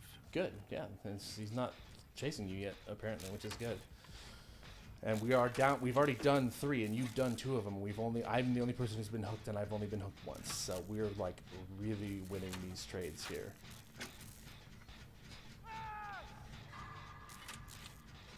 Oh, and they're pretty far away.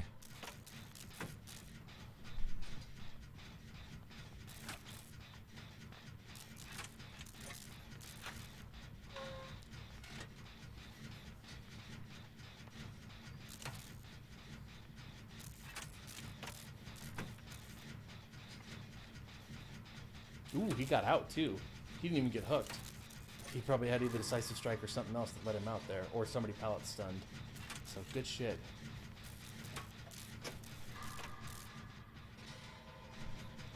I'm just sitting here chilling and getting this gen done. The nice thing, Sonny, is this is not a 100% for sure thing, but I found that the cost of tattoos is directly proportional to the cost of living wherever you are. Not in the way of it being like legitimately like super well graphable or anything, but basically like there is a correlation there. There is like people I know who do tattoos out in the valley, their shop minimums tend to be like roughly $100 less than in the Bay Area, and their hourlies also tend to be anywhere from $20 to $75 cheaper. All right, wait here because our ally just got downed. I don't want to finish opening that till they get, so we can unhook them. So, oh wait, they just got out. And opening. Yeah. Chunk. Here we go. Hell yeah. All right, I'm gonna wait here see if the killer comes by. We gloat a bit.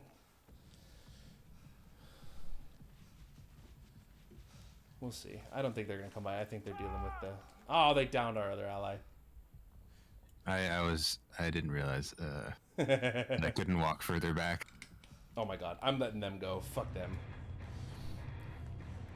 If that's what my allies were just trying to play around with the dude. I don't fucking care. Let him have 2 kills.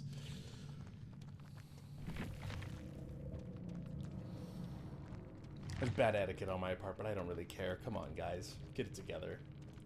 Exactly.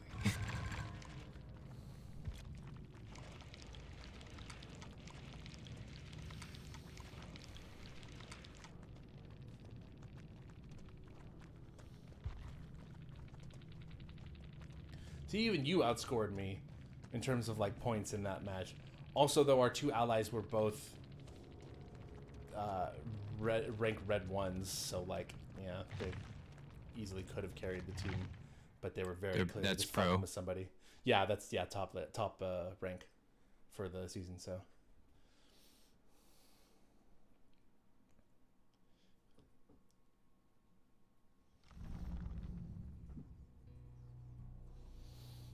Let me claim some points here. Boink. Okay. An immediate win is good for my ego. Yeah, it was good. It's nice to get an early dub for us for once. Alright, I'll switch over to Nancy here, and I'll get her level 15, and then we'll have a harder time, because now I'm once again going to be playing somebody with much worse stuff. I just wanted the points to get her up to, a high enough level. Yeah. I think I'm just going to keep upgrading Meg here for a bit. Yeah, that's a good idea. Like I said, I mean, focusing on one is usually a pretty good idea. I don't think it's going to let me get 2 here, but let's see. Nope, sure didn't. Oh well. Got the small game perk.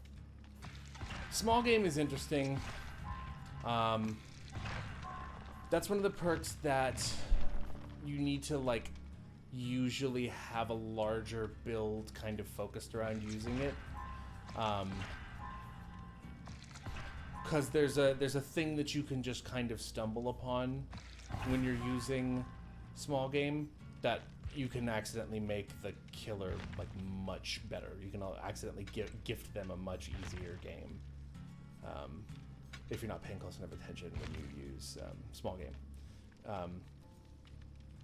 Because basically, what small game does is those little like totems where there's the hex totems, the little like the skull things that sometimes have like the fire under them. I don't remember if I've ever really even explained hex totems to you ever, have I?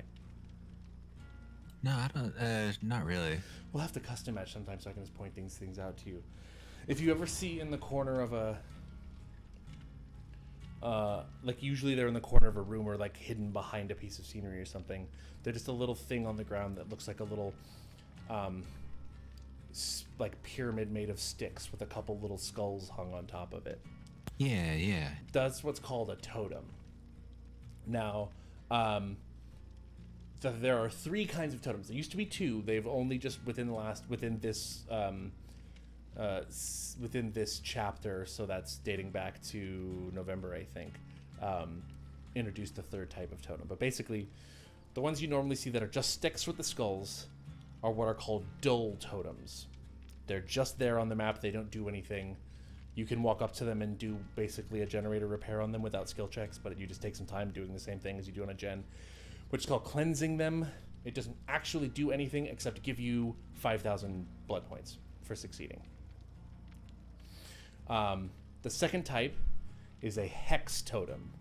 Now, there are certain totems, or certain perks that killers have, like our perks. Certain killer perks are what are called hex perks.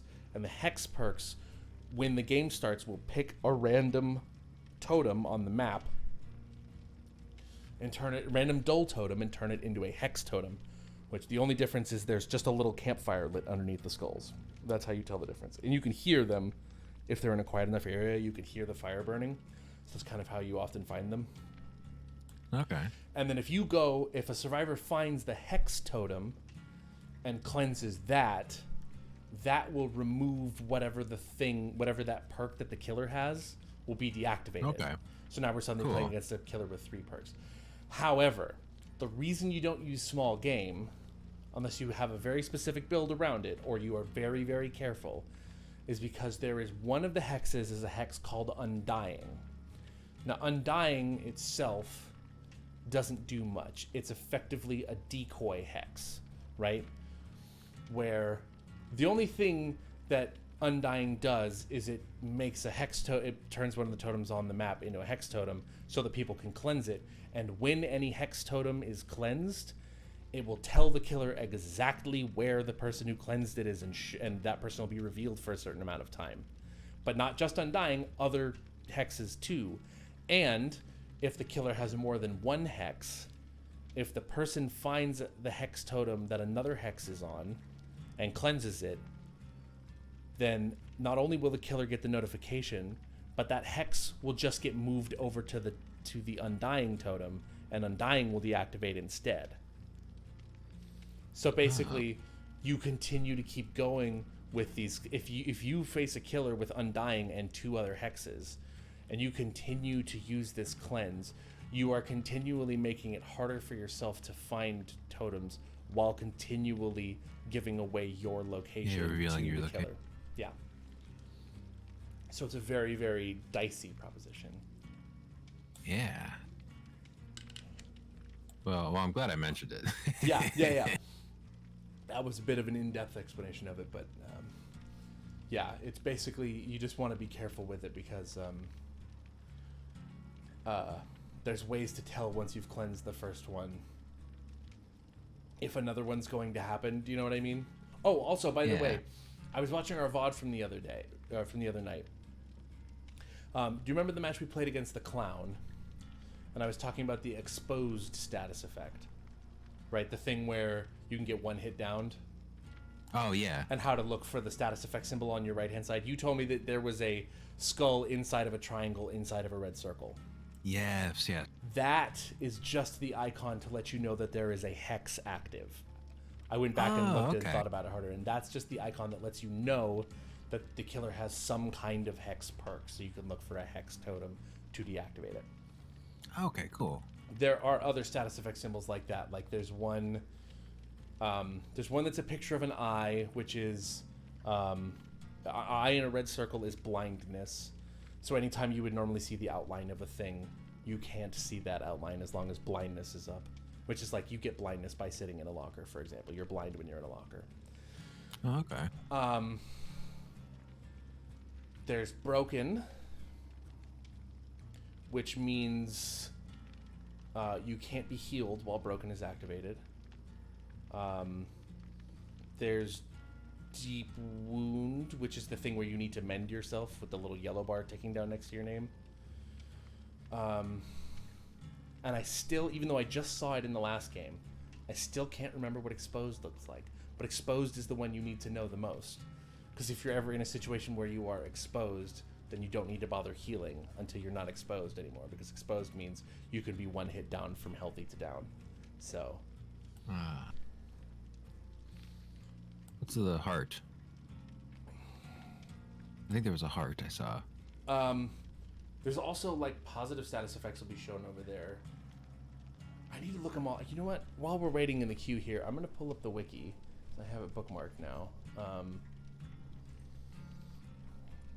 And look at the status effects. Oh yeah, I'll do the same. Be super helpful.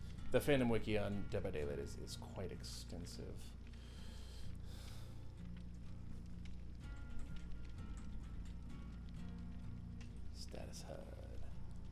Status effects. Okay, let's see.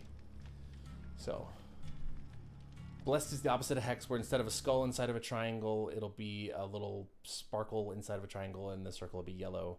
That's when there's the boon totem on, as I was mentioning. That's the third kind, which is when we have one up. A person who has a certain perk can put a boon on a thing, which will turn that into a plus for us, and when you're within radius of it, you get bonuses. The one that everyone uses is called Circle of Healing, which means you can heal yourself when you're within the radius. You ready up here? I'm the only one not ready. Blindness is the eye in the red circle. Broken is a little plus with a line through it, which means you can't be healed. Cursed is the one I told you about. Deep wound looks like a chest with a person with a slash across their chest. Endurance looks like the same person but whole with a yellow circle. Endurance is really good. If you ever get unhooked by somebody, check to see if you get endurance, because there's a thing that a lot of people run called borrowed time, where if they unhook you, then for like 10 seconds after, if the killer hits you, you won't be downed. You'll just have a deep wound. So you can take a hit for somebody else even though you're injured, and the killer may try to down you, but you won't go down from it. Okay, exposed is just a skull inside of a circle. That's all it is. Skull inside of a red circle. All right. So if you ever see the skull... Definitely keep an eye out for that. Yeah, the skull inside of the red circle, like I said, is probably the one you need to know about most. But yeah, if you want to, between games, peruse the DBD wiki and the page status HUD. That'll give you all the icons and sort of what they mean. Yeah, I'll definitely, familiarize myself. It'll definitely help. Wait. Yeah, please take it easy, honey. If you need to bounce, go ahead and bounce. But I think, I know Chad appreciates you being here, so if you can't be here, it's good. But we love you. Go nap. Have a good nap, baby. We love you. Here we are. Rotten Fields. Okay. Usually pretty good on this map, I think. Okay. So far, no indication of what the killer is. I'll move around to the other side of this generator here so I can see better. Oh, someone with long arms. Uh-oh. Demogorgon or a hag, probably. Okay, here we go. Ah, that is a Demogorgon. So that's the Stranger Things monster. Oh, cool. Things to know about this one. Can lunge forward at you really fast. And sometimes through pallets, which shouldn't deter you from dropping them because it only can do it in certain situations. Can also dig little portals through the ground that can teleport through the upside down. It takes like 5 seconds to teleport.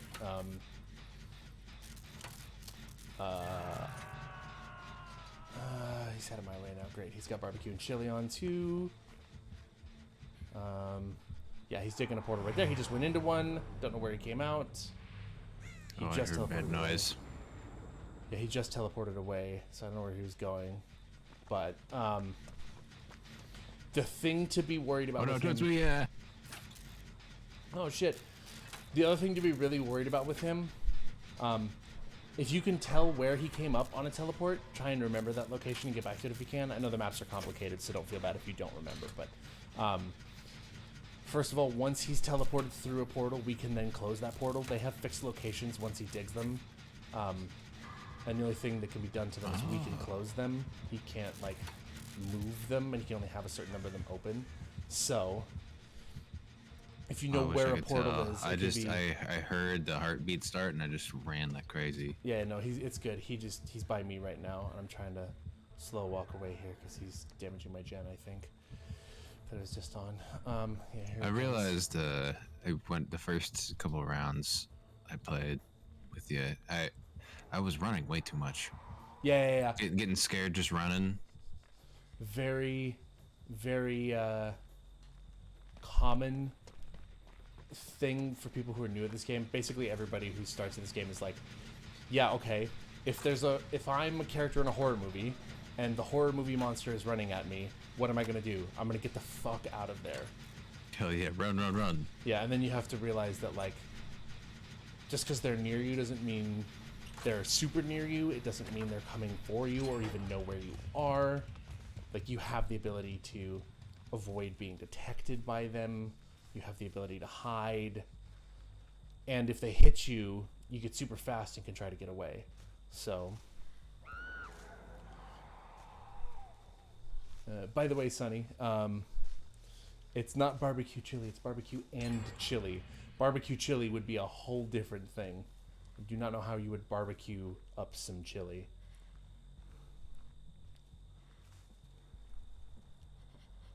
Okay, here we go. Alright. That's a basement hook. Shit. Okay, they just teleported somewhere. I don't know where. Oh. Are they near Right towards you? me. Okay. I don't know if they have barbecue and chili or not. I cannot tell.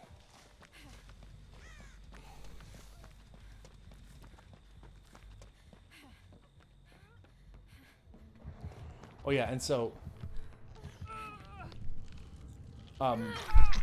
so I didn't finish saying this too.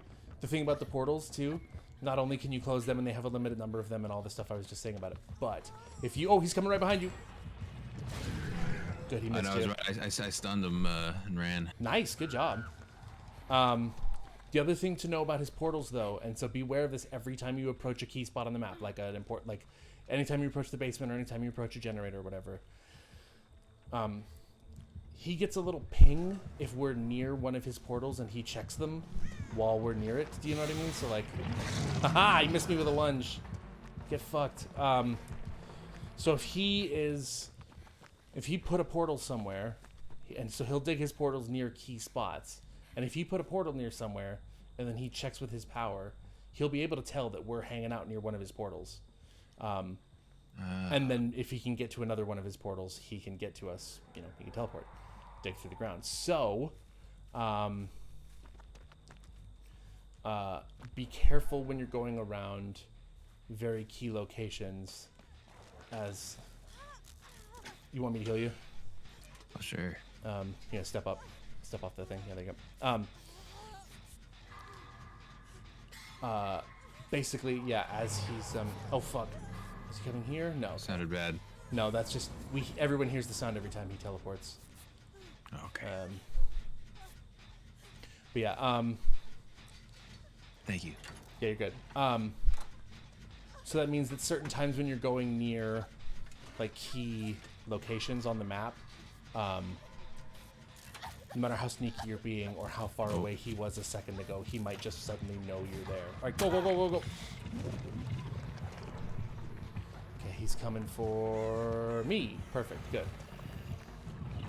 Yep, miss me, motherfucker. Okay, here we go. Beautiful. Beautiful. He lost track of me. Okay. Here we go. Alright, back to that generator. Oh, fuck. Never mind.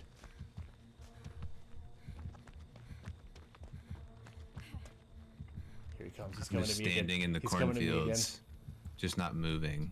Good idea. It's really fucking hard to find somebody like that. Oh, just teleported away. I think I found the hole. Beautiful. If you can go close it. I think it disappeared. Well, it should stay active. There should just be a little pile of like what looks like guts on the ground. Oh, maybe not. Okay. Yeah, it disappeared. All right, if you want to work on that gen, that's an odd one. They're usually supposed to stay open once he uses them.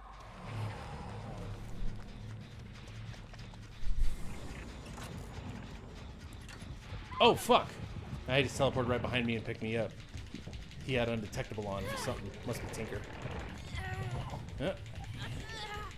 He almost tried to basement me and decided against it. Fair enough. Alright, don't come for me yet. He's coming straight at you, yeah. Although he hit our ally there, so just keep hiding. Don't unhook me. Don't unhook me. Beautiful. Hi, thanks for lunging at me, weirdo. Oh, you're fucked. Ah, stunned his ass. Good job, Lori. Got him.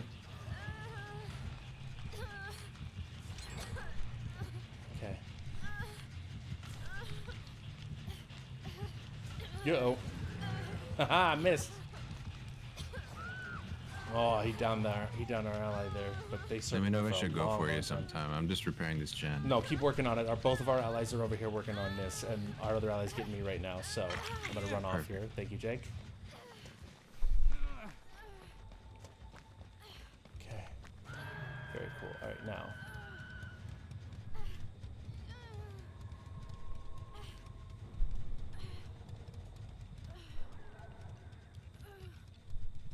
Just be careful. He is kind of near you. Great. Went for the ally again. Yeah, that lightning thing. But I'm just gonna keep doing it. That like lightning strike sound you just heard. There you go. Perfect. Good job. Now both of our allies are down. Or should I? Go for the door. I'll try and go for the Demogorgon here. Try and go for the guy. Oh, actually. There we go. Beautiful. Fuck, here he comes. Here we go. Fuck. Shit, here we go. Fuck. Alright, go for the basement. If you can get down to the basement where our allies are hooked, go for it. I'm gonna pull him way off. I'm pretty far away. I mean, should I keep opening this door? No. Come now. I'm pulling him way away. You have time. Fuck. Alright, I'm gone. Oh shit, he might be circling back toward the center now. I think he... Oh no, here he is. He's still on me. Go for it. Here we go. Get our one ally down here. Okay. Beautiful. And then run out of there as quickly as you can.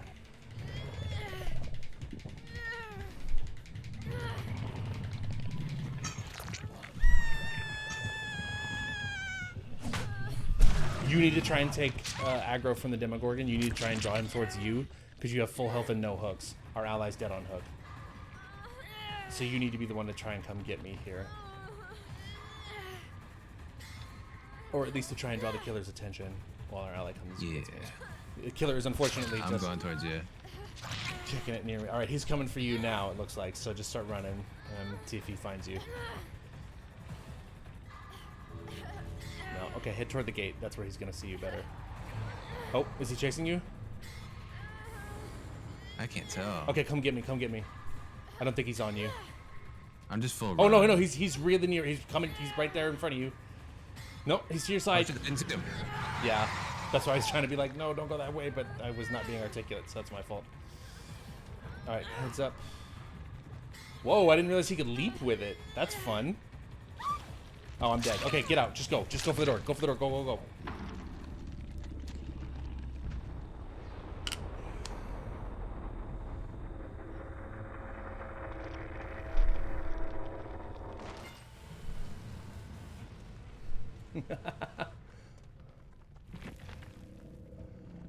Thank you for being here, Anna. I know you're probably already gone, but I appreciate you being here. Go. No! Of course our fucking ally just left you. What a dickhead. You opened the gate and saved them from a hook that you really didn't have to, and they just left you. It's a rude way to be. Oh well.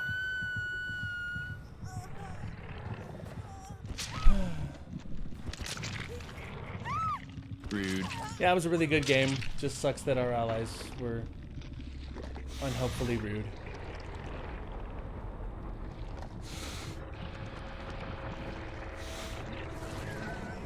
I was morally doing the right thing, which I should feel better about.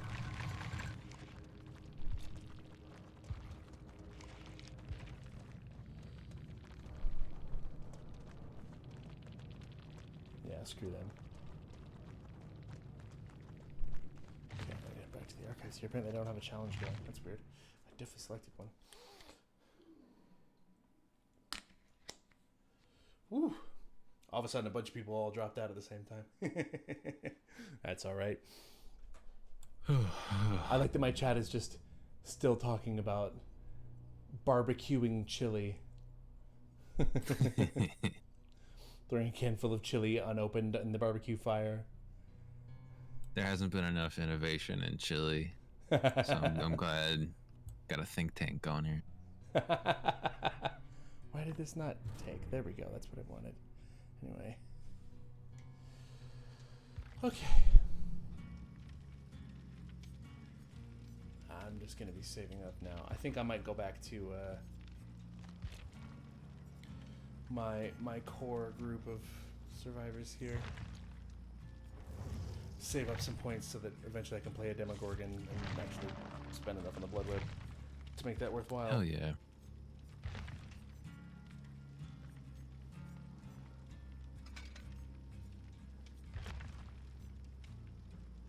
I probably have one more in me before I'm gonna crash. Fair enough. I am terribly spent today.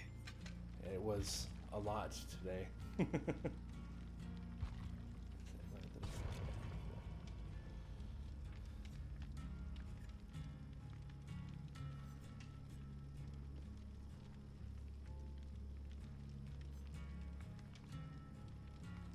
R.I.P. to Bob Saget. Yeah, R.I.P. Bob Saget. That was weird as fuck. Thanks for being here, Lisa. Take it easy. Yeah, that one was like... I saw some people retweeting Bob Saget stuff. Like, one particular person retweeted a couple different tweets about Bob Saget, and I was like, oh, that's interesting. This person's on a Bob Saget kick. And then I read, I read closer into one of them, and it was like, they just shared like a Bob Saget anecdote, and then ended it with, "Damn R.I.P." And then I was like, wait, what? What the fuck? What? Yeah, that was a sad one. I'd listened to a lot of them memorializing Norm when he died, and that was real recent too. Yeah, I mean, yeah, both of them within a couple months is pretty rough. And Betty White. Yeah. No, I was talking with my dad. Like, he has a theory the holidays kind of can force some people's constitutions or whatever over the edge sometimes. It's the winter weather, I think. Really, you know what I mean? Oh yeah, it makes total sense. Sickness like a viral illness thrives in the cold weather, and like, I mean,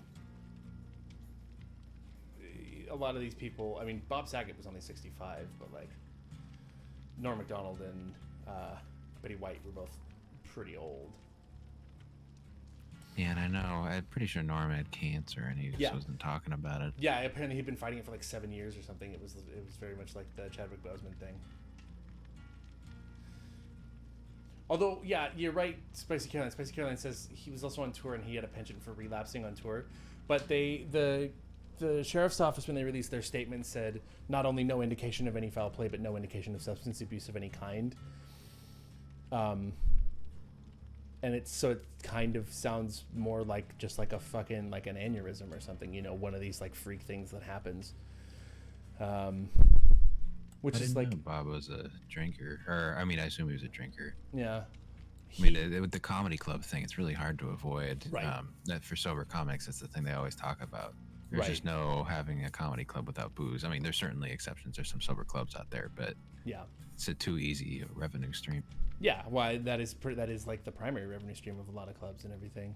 But yeah, it is a lot of cocaine for Bob Saget was his thing back in his heyday. That makes sense. 80s. Yeah, exactly. But like, the thing that really weirded me out was that like, when I first realized that there was that RIP at the end of one of those anecdotes, I clicked over to his verified Twitter page. He was in the middle of a tour. His last tweet was literally like, at this point in time, I think like 18, 19 hours ago, like where he was just like, like just got like, I don't know, had a blast on stage at such and such place. Tickets are still available for the rest of the tour. Like some shit like that. You know what I mean? Like one of those regular post-show tweets that a comedian would do at any stop. And that was just the last thing he tweeted. Very weird.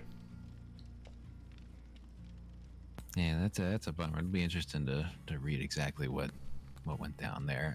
My favorite comedian, Artie Lang, he tweeted a memorial post and then a link to a place to donate. And he said it was it'd be meaningful to Bob type of deal. Let me see if I could pull it up. Yeah, that'd be interesting. It was the only inkling that I had that maybe there was some medical condition. Right. Oh God, I can't say the name. I'm gonna make a fool of myself. Scleroderma. Scleroderma. Okay. I don't know what that is, but sure. It's probably something that affected someone in his life or some charity that he had worked for previously. Maybe, you know what? It might have been his sister's cause of death, actually, because I know his sister died Maybe. a while ago. Yeah, Artie Lang, there's another guy who can tell you all about struggling with sobriety as a comedian. Well, yeah, I was thinking about seeing him. I saw him late 2019 when he finally got sober, and it was earlier that year. I had tickets to see him, and the show was canceled because he got arrested. It was his last big drug arrest. So I was able to see him months after that, and he was completely clean. You could tell. I felt a little weird how everyone around him in this tiny New York comedy club had drinks.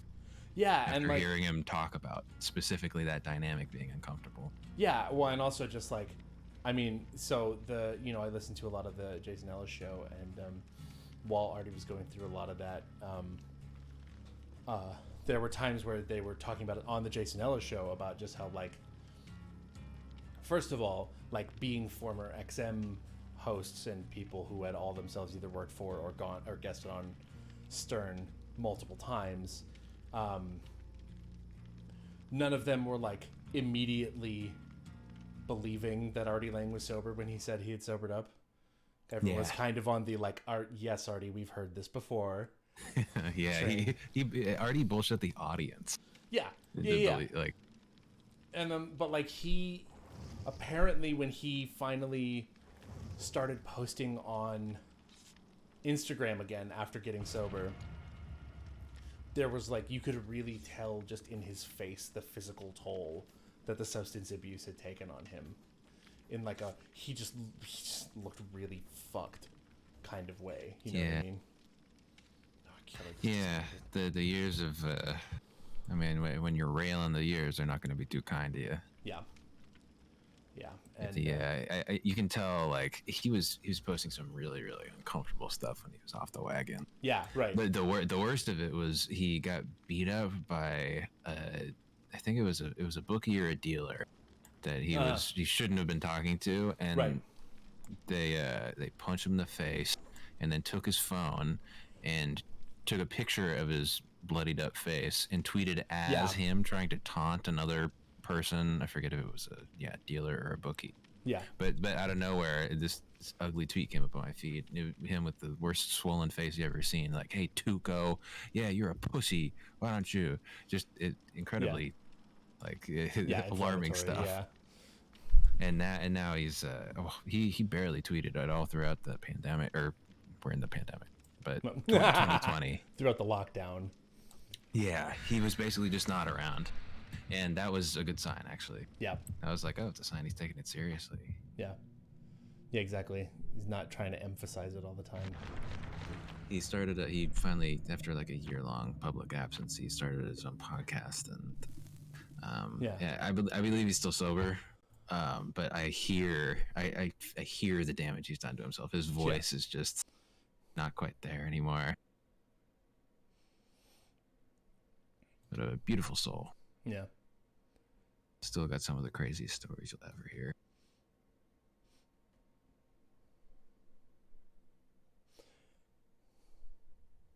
I love public figures who are really out of control. You do have a bit of a thing for that. The bad boys.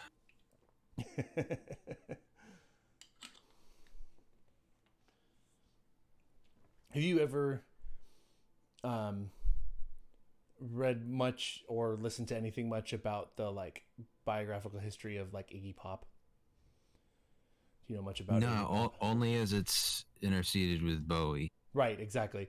I really should. Yeah, the No Dogs in Space, specifically their series on the Stooges, which is also effectively on Iggy specifically, because it covers a lot of the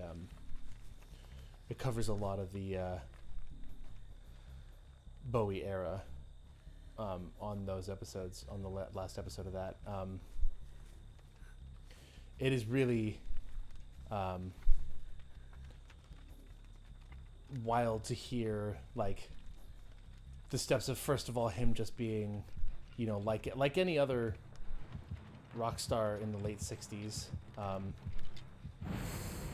just a stupid kid wanting to be a stupid kid with his other stupid kid friends, Oh fuck, you're getting chased.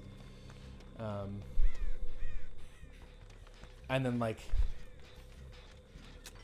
the way that it's a trapper. Oh, it's a trapper. Oh, interesting. But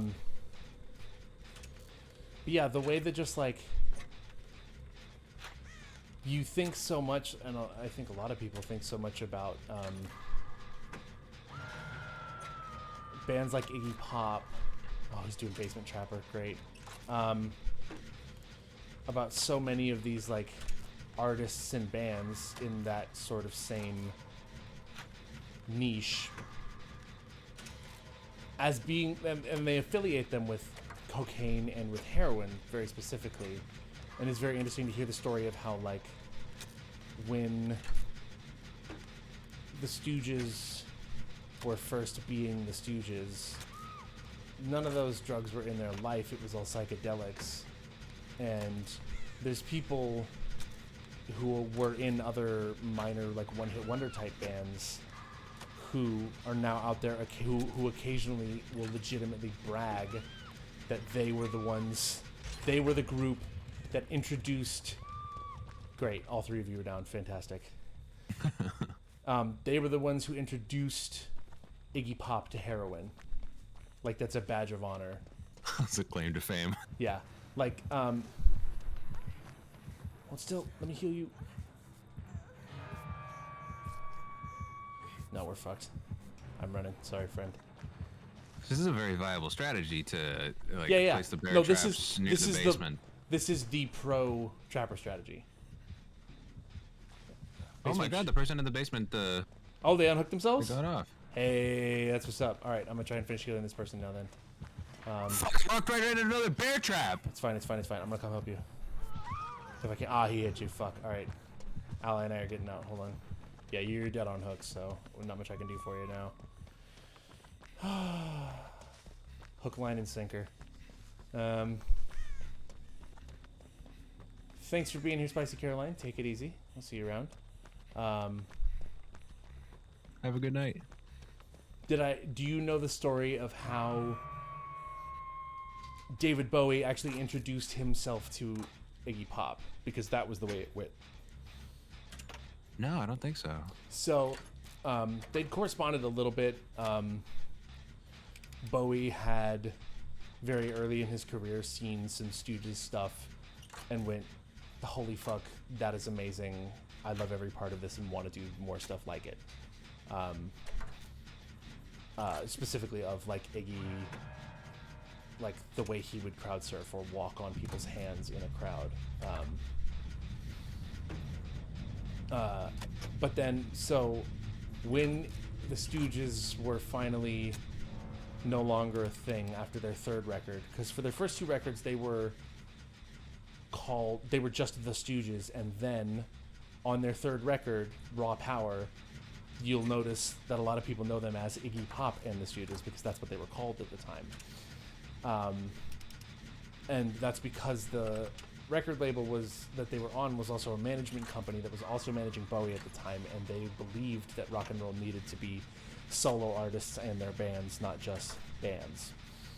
So they rebranded them as Iggy Pop and the Stooges for that last album, and that's sort of how Bowie and Iggy got affiliated with each other. But they didn't actually meet until after that album came out. Was when, yeah, go figure, was when the Stooges got introduced to heroin at a festival and a lot of other drugs, frankly. And Iggy landed in rehab. Does he see me? I don't know if he has barbecue. I don't think he does. I am not going for that ally, though. I have to tell you that much. Okay, good. He's just patrolling. I am letting our ally die. I feel like a dick, but I don't really care. The only way any of us is getting out of here is the hatch. I'm not getting into that basement right now, so. Anyway, so Iggy Pop is in rehab for the first time in his life. and having a really low point in his life. And David Bowie gets wind of where he is, of where he's staying, what rehab he's in. And so Bowie, at this point, is very famous already. And he comes around to the rehab facility with where is he? Why is he looking? Fuck! Did he see me there? He didn't see me. He didn't we're see behind me. you. I know, he didn't see me. There he is. Now he sees me. Fuck. Okay. Alright, hatch time. Gotta find this hatch. Come on, baby. Come on, baby. Fuck you, fuck you, fuck you, fuck you, fuck you, fuck you, fuck you, fuck you. Come on, hit me, hit me, hit me, hit me. There we go. Where's the hatch? I'm trying to listen for it here, but I'm not gonna make it. Too bad. Oh, I hear it, I hear it. Is it that churning kind of sound? Yes! Oh my god! Yeah, baby! Oh my god! How did you pull that off? Holy shit. I got so lucky hearing that. Anyway.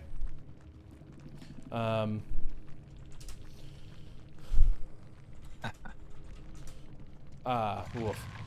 Anyway, Bowie shows up to this rehab with a very large amount of cocaine hidden away on his person, and he does not get inspected by the people who are running the rehab because he's David Bowie. So he kind of just says, hey, there's this person here who's my friend, and I would like to meet them, and yes, I'm David Bowie, I'll take photos with, can I go see my friend? And they just said, yes, of course, Mr. Bowie, come right upstairs. And basically went upstairs to Iggy Pop's room, did a bunch of blow with him, and said, come on, we're leaving, and took him with him. And that was how their working relationship started. Oh, wow. What a note. Yeah, right? Particularly for what they would end up doing together. Yeah, I remember that was Bowie's big coke era where he didn't remember recording station to station. Yeah. Well, and there's this really great story of, oh, you taking off for the night? Yeah, but I'm down to hear another story real quick. Chat, by the way, we're going to go and try and start leveling up our Demogorgon here and then probably go cosmetic shopping before we wrap up for the night. But anyway,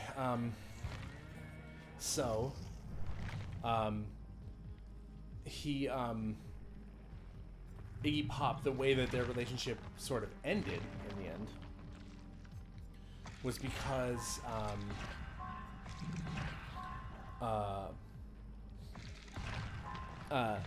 when Lust for Life came out, the album,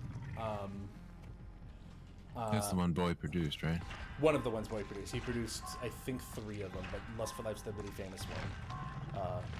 But that was the thing about Lust for Life, was that was when things started to go downhill, because Iggy Pop, being a person who's obviously sitting up in his room doing nothing but doing cocaine all the time, is just sitting there stewing on and being depressed and not fixing any of the issues in his life and being, like coked out and freaked out and everything. And he gets a copy of the album cover. He gets a copy of the album, one of the test pressings for Lust for Life. And that's the one with the weird old photo of him where it's just a normal portrait picture of him. Yeah, with the big smile. With the really creepy fucking smile, right?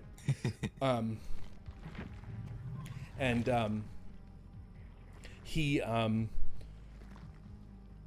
eventually flipped out and lost his shit and thought Bowie was trying to sabotage him because he believed that the photograph of him on the front of Lust for Life made him look too approachable. That really fucking uncomfortably weird smiling photo on the front of Lust for Life, he thought he looked too nice. And that Bowie was trying to undermine his image or some bullshit. Anyway. Oh, that total paranoid thinking. Exactly. What a fucking weird thing to think about that photo in specific, though. Yeah.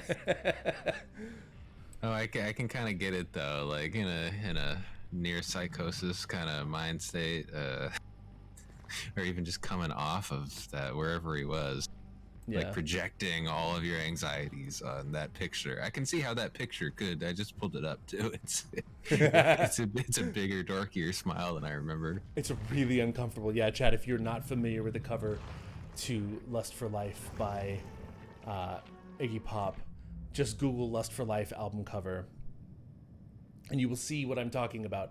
This is a person who, in the midst of his cocaine everything, looked at that photo and said, "No, I look too nice in this. You must be trying to do me dirty."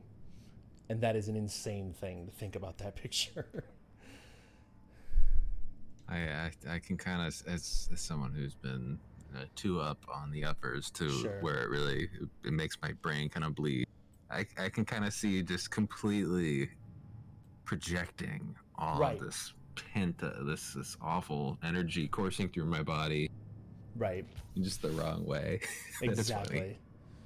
Yeah, you feel bad for the guy, especially because now, here's another Iggy Pop fact before you go, and this is not a story, this is just a quick fact for you and for chat. If any of y'all didn't know, so Iggy Pop, he's quite old now. He is very sober and a very philanthropic and very cool guy. But he also runs one of the all-time best Instagrams, which is he has a pet macaw, question mark? He's a pet tropical bird of some variety, one of the very, very large, very pretty ones. That he adores and just lavishes all this spoiling on all the time. And the bird's name is Biggie Pop. And if you look up Biggie Pop on Instagram, it is easily one of the best accounts on the whole site. So hard recommend for me. Go look at the Instagram for Biggie Pop. Oh my god, this is awesome. Yeah, he is a very sweet bird, and it's just you know, old trash-looking Iggy Pop. Might be, yeah. Just an old trash-looking Iggy Pop, like, you know, a guy who's clearly seen a lot of shit, but is just a guy now, right? And like a very sweet, nice guy, playing around with this absolutely beautiful bird. But here's like the person responsible for the existence of punk rock, and now he's just a cool bird dad on Instagram. It's the best. I love it. I love him. He's still dropping records, by the way, which is weird. I haven't listened to any of them, but I love it. Yeah, stay active, you know, even if it's not your best work. I love that it keeps them going, you know? Absolutely. All right, man. Thank you so much for having me. It's a pleasure, and happy birthday. Thank you so much. It was a lot of fun. This was a good time on my birthday stream here. Yeah, let's game again very soon. Absolutely. Chat, say au revoir to Jackie D. Love everybody. Hope you have a wonderful evening wherever you are. All right, man. And again, I'm just going to be doing this on a fairly regular basis, so I'll continue to just drop you a line anytime I feel like I'm going live. The only reliable day I know is Tuesday, and I don't know if it'll always be DBD, but I'll shoot you a word. If you want to hop on, feel free. Please do. Totally appreciate it. Right on, man. Take it easy. Good luck. Peace. Good night. All right. So, cosmetic shopping time, folks. Let's see what we got. There's this shirt that I've really wanted for Michaela. Look at this thing. Look at this shirt. That backpack. That is the cutest fucking shit. Look at how cute. She even got a little tattoo. A1. A1. Because, yeah, the current one I have is this. And it's pretty good. Like, don't get me wrong. This shirt's cute as fuck, too. And the top matches the inside top matches the pants better. But I've just been, this has been the one I've wanted for a really long time. So we're going to put this on the top of our shopping list here, but we're going to hold off for a moment. So I want to look at some other characters first. Firstly, Hillbilly here. I have the beach shorts for him that I like, but I have not really looked at his tops. The main problem that I have is it seems like in the base couple levels, the only real difference that you get for him for the reasonably priced stuff is the color of his shirt, which is, a lot of people like doing the redneck hunter looks with him. I like this one. Like, this beard is phenomenal. But that's $4 of real money, and I can't spend any of the in-game currency on it. This I see all the time.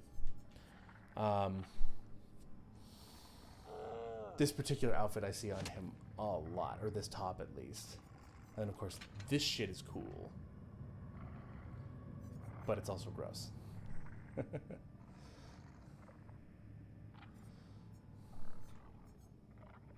Let's see. The coonskin cap. Oh my god. I don't think any of these are worth like spending any of this on. Like given that I have a limited amount of money. I happen to really like my trickster, so I don't think I'm gonna upgrade him at all. He's very cool looking right now. I've also recently bought with some of the free in-game currency a new head for the Huntress, which I need to put on her, but I bought hold on. I forgot the outfit that I like, but I bought the Snow Ram head. So this one's I'm already pretty set on this. Don't think I need another axe either. Although some of these are really cool. Like this thing's fucking rad. But I'm not spending money on that.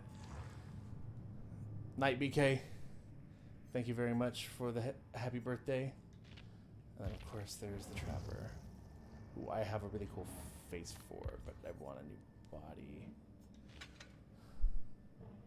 Yeah, my main issue with all of these is just like where, if I'm cosmetic shopping, where do I want to spend my money?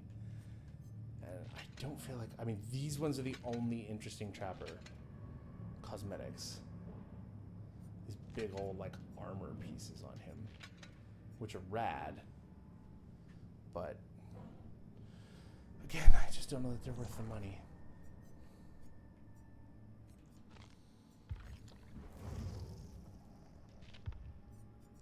And then Yunjin has very little in the way of good hairstyles, in my opinion, because this is just annoying.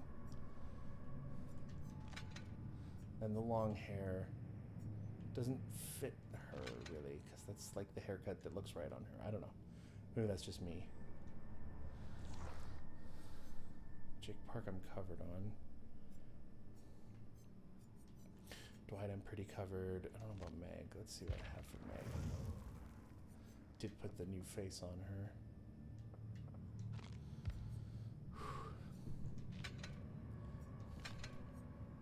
Oh my god, look at that with the cat. This one's for you, chat. This is your Meg look here. There's a cat leash and a shirt with a grumpy cat that says no food, no love under a blazer. That's fire.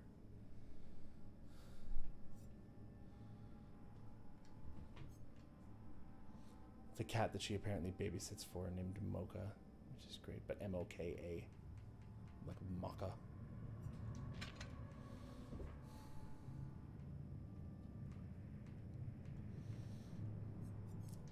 That's also fire.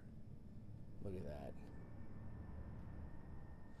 That with just like the ruddy jeans, that's a fire look. Oof. But it is so expensive. Throw her in a skirt. Prophetic skirt. A long patterned skirt and leather riding boots. Future clearly holds dirt, dust, and blood. Lots of blood. What? Yeah, there's some cute outfits here, but I don't even play as her. I think then that our money is probably best served. First of all, there is that Michaela Reed top that I have really wanted for a long time. So I think I'm gonna get this one. I think I know exactly what I'm gonna get here, chat. I think I'm gonna get that top. And then I think that with the $7.50 I have remaining, I would like to buy one more new killer. Now, I need to figure out what new killer I would like to buy.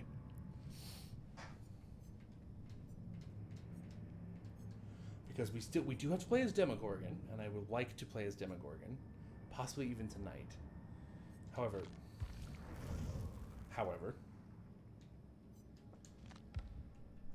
the artist. Let me present to you. People are all leaving because they want to see me actually play. I'll get back into a game in a minute here then. I'm so tempted to buy her because she's so cool. And she's brand new. Just a blade.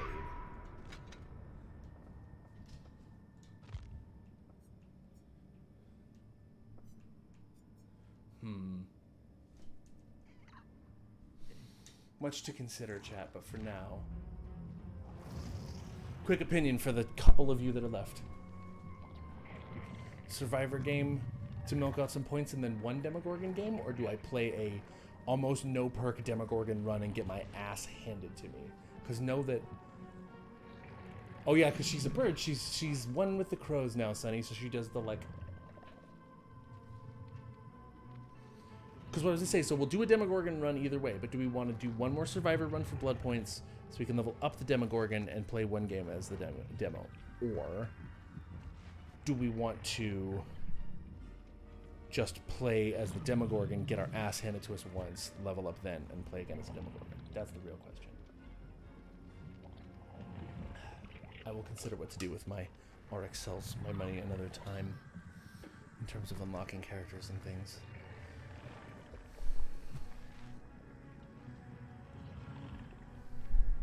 Yeah, we can play as creepy upside down doggo once or twice.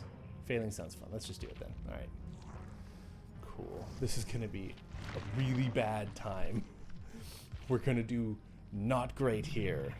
Let's see. Fearmonger is usually really good in any circumstance. And also the fact that Jolt is a Demogorgon perk is amazing because it's one of my favorite ones to use on other people, and Fearmonger is one of my favorite ones to use, so... I feel like once I get up to a higher level, I can get Fearmonger, Jolt, and something else. We'll figure out what the last one is. Okay, let's see.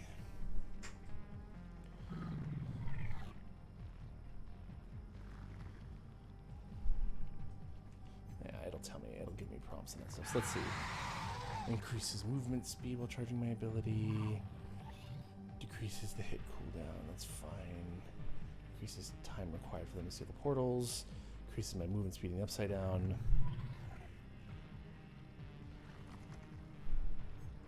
Go with Me's guts and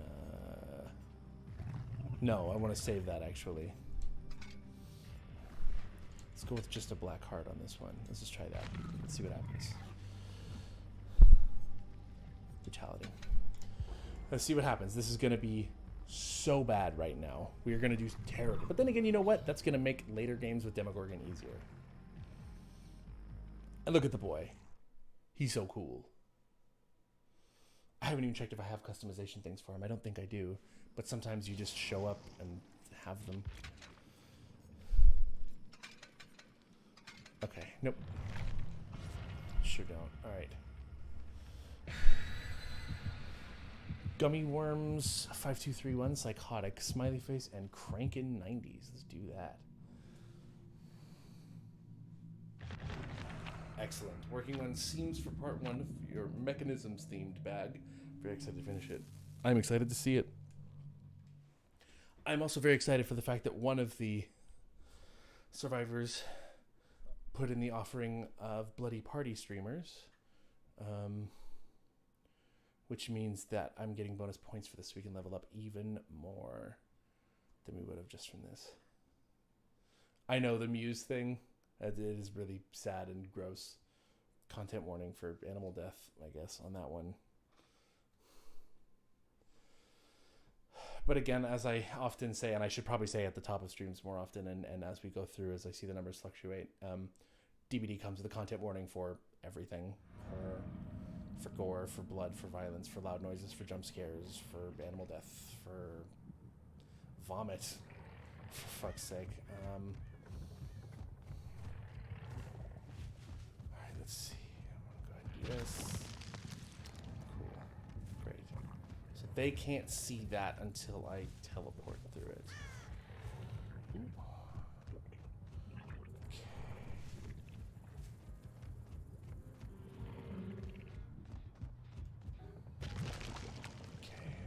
Portal there. Oh, we got a disconnect. My first game as this killer, and we got a fucking disconnect. Man, why do people suck so much? Ooh, interesting.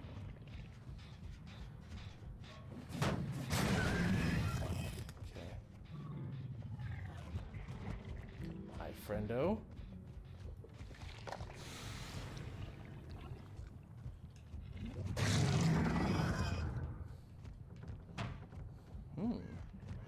Cool. Alright. See, again, I don't know what the fuck I'm doing with this killer, but it should be fun. Anyway. Let's just destroy some shit, right? Why the fuck not, after all? See where she thinks I'm going.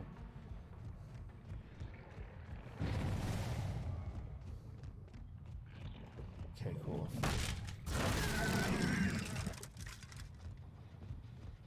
Hi there, friend. Let's look at you now. Very good. Okay, cool. Hi, Bill.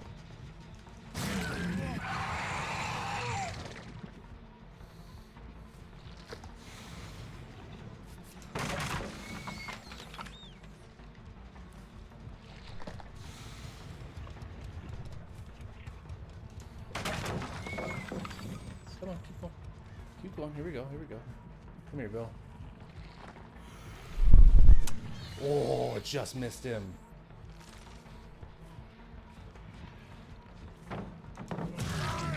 Down, boy.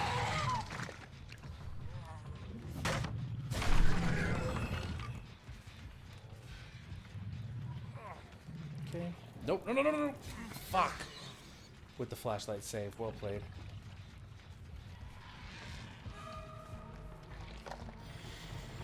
Ah, damn it. Hit the wrong button there. Okay, let's do this.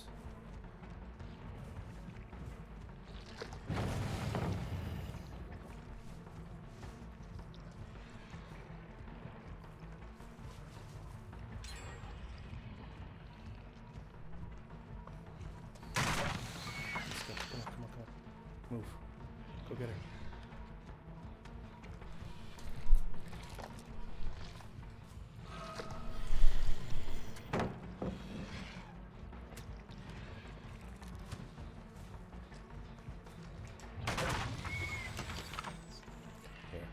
She's gonna run out of pallets eventually. I know that I'm doing very bad here, but... Haha, you thought I was breaking it. That's funny. Come on, bitch.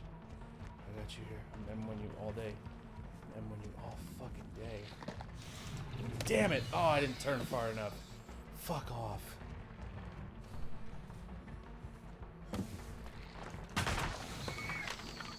Come on.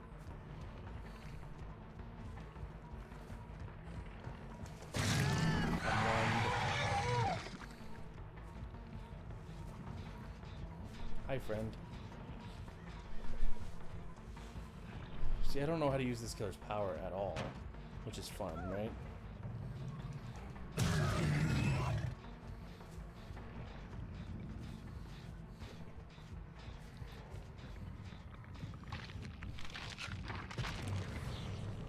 Whoa, okay.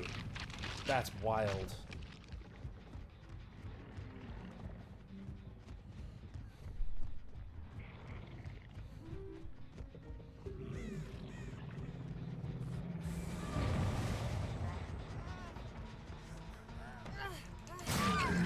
Gotcha.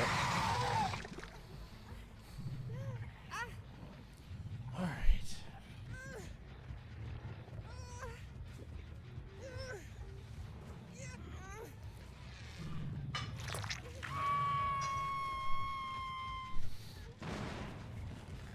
Oh, very cool.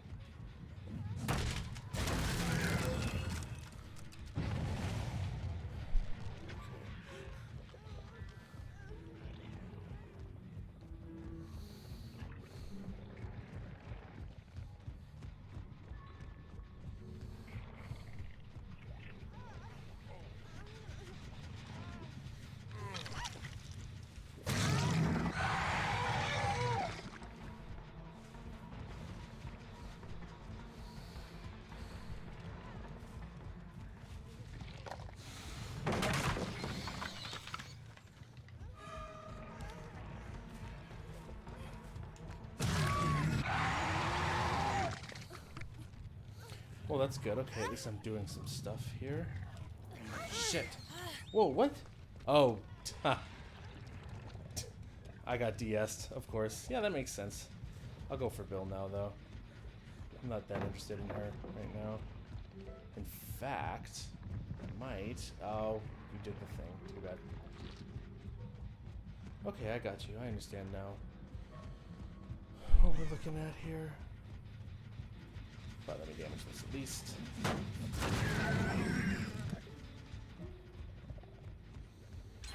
Yeah, I knew it.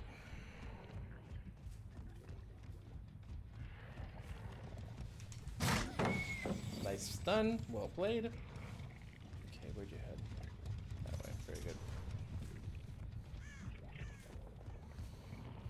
Hi, friend.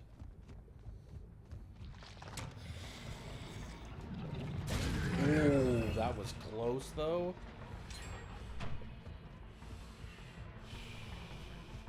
Very good. Interesting.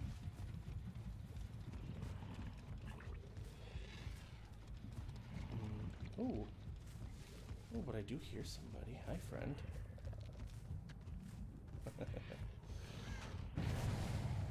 Yeah, it doesn't matter. I knew I was going to do very badly this game, so it's not like it's very important here. My main problem right now with what I'm doing is I feel like I'm not doing a good enough job of engaging with the power of this killer. I feel like I'm doing literally nothing to, in fact, engage in it, so... Hi, friend.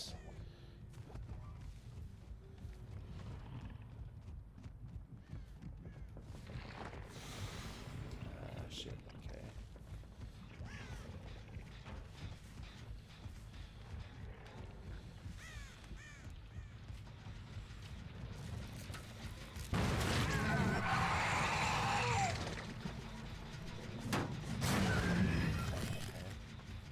Hi, friend.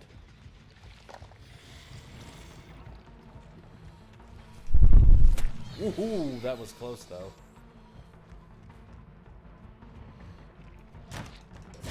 Too bad. Close, man. It's very close. Yep, that's what I thought. Okay. Oh, there's a gate over there. Oh, no, there's a gate right there. Okay, cool. Let's head that way, then. I'm into this. I'm into this. Let's go figure out what's going on with these gates here, then. Alright, here we go.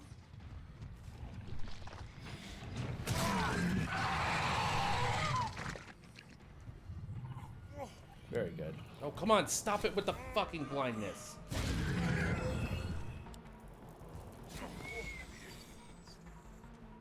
It's alright. Come on.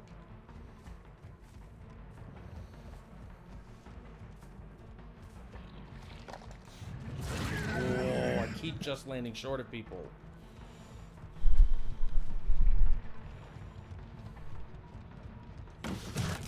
No.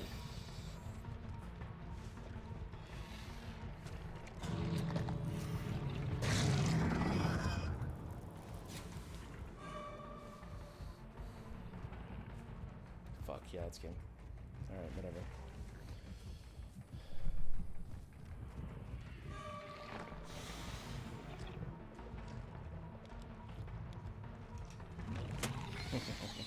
Yeah, it's alright. In case you guys didn't notice, I don't really care. Well, that was fucking really bad.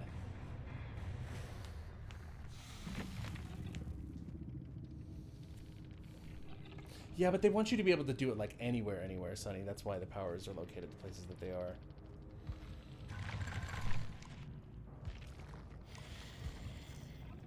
Yeah, look. Yeah, really, though? You're going to put me up against a... You're going to put me up against a Red 2 survivor and a Red 3 survivor who disconnected, thankfully.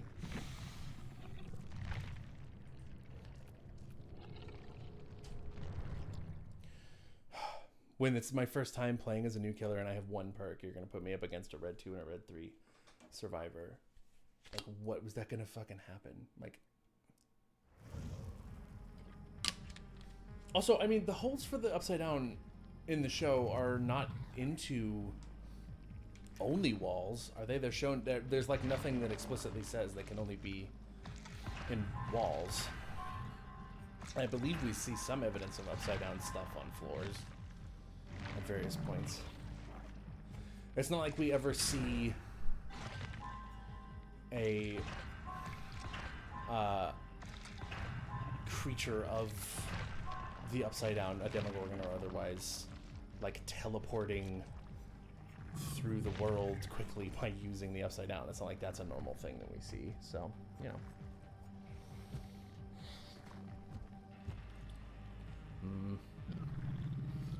Whisper sounds fine. I didn't have any issue finding people.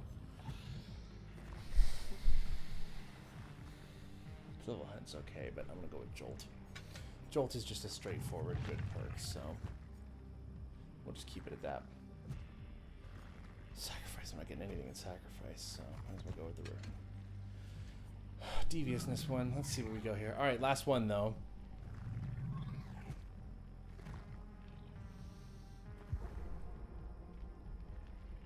Just for the vibes, indeed.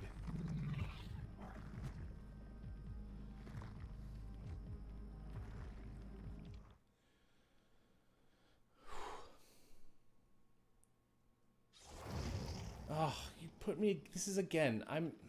Alright. It's fine, but this was going to be another bad game. And this is how we're going to end the stream. That is what it is. But yeah, it's true. 90% of Stranger Things is just for the vibes. It is just selling 80s vibes because people miss them. Even if we didn't experience them in the first place. The reason I say this is going to be such a bad vibe... This one here... Not bad vibe. A bad time. This would be a bad... playthrough, bad match, whatever the word is.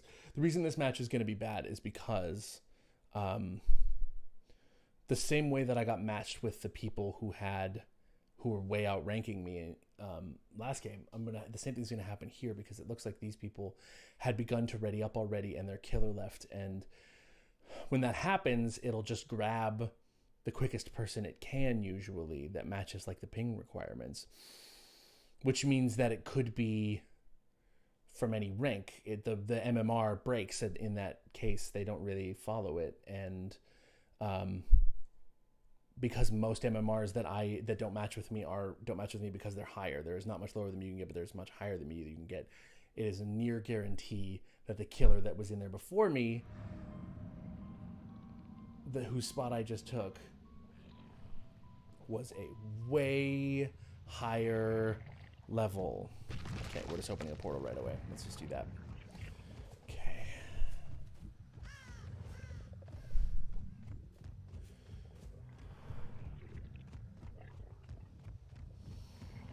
Okay. This upstairs one here. But as you're in there, I'm gonna put this right here. Okay, very good. Oh.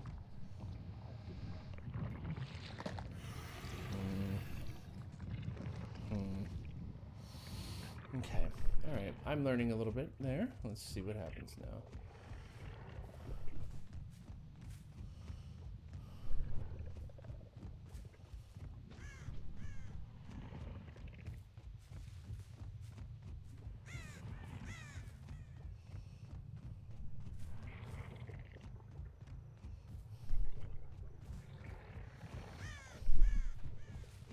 Here we go. I can hear somebody upstairs here. Hi, friend.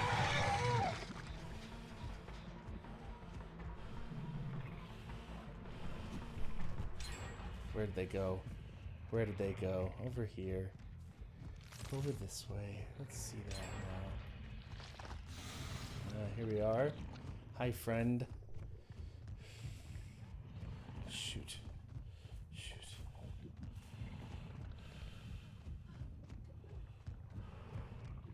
Hi, friend. Where did you just go? Upstairs. Okay. Okay.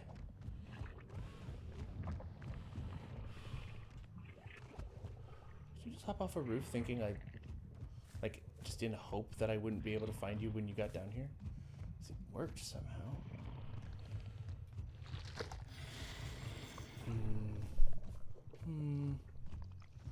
Nobody near any of my portals.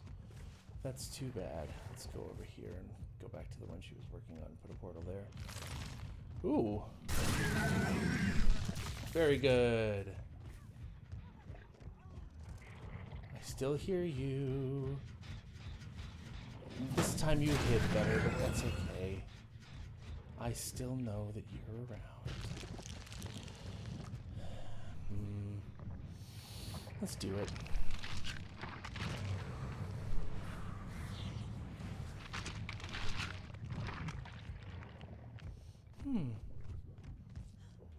Oh, hi, friend. Look who we found, chat. Oh, what? Fuck off.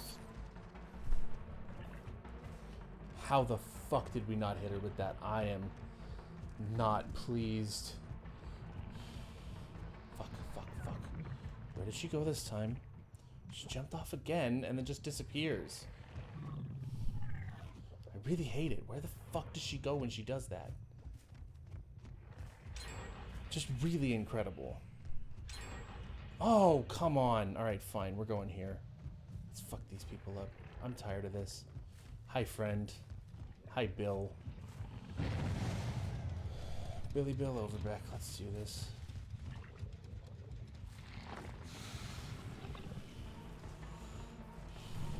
Oh, it's close. Come on, turn already. Really? Okay.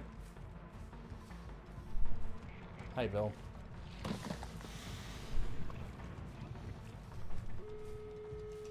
Fuck. Fucking God. This is the worst. I'm so bad at this. Dude, I'm like really terrible.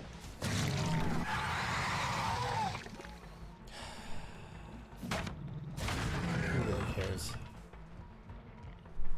Hi, friend. There we go. That's that same Meg Thomas. Got her on the run again. Let's do the thing. Oh, we can't do it there, apparently. There we go. There we are. Now. Come on, Meg.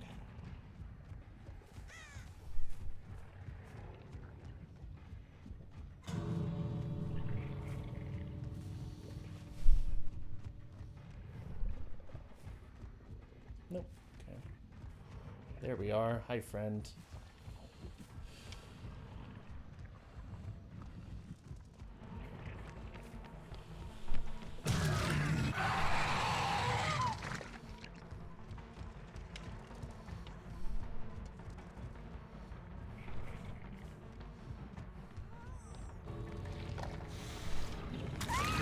Oh, finally. Jesus. Ooh, close. Okay.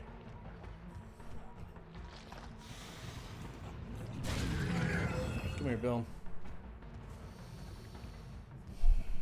It's alright. I'll just put you on a hook. That's fine. You guys can just deal with her on a hook. It's fine by me. At least I hooked somebody.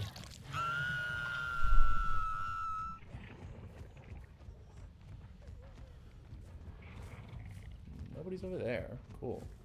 Hi, Bill. I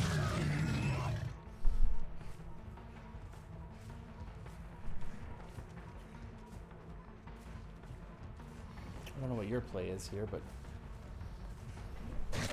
Damn it. How the fuck do I keep missing with that? Oh, this is such bullshit, dude. Go on out. Go on. It's okay. Go on now.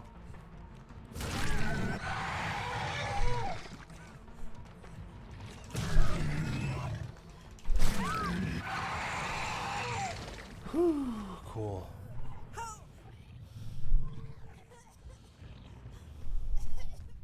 See, I just want points, guys. I'm doing really bad at this. There was somebody. Ah, there you are. Hi, friend.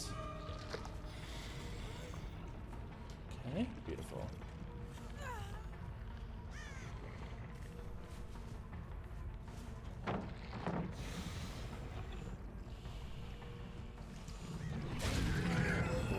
was close.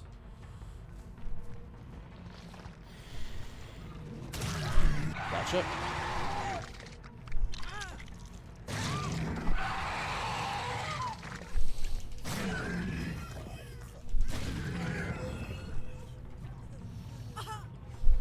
Okay, going with the body block then. It's your only strategy at this point, so.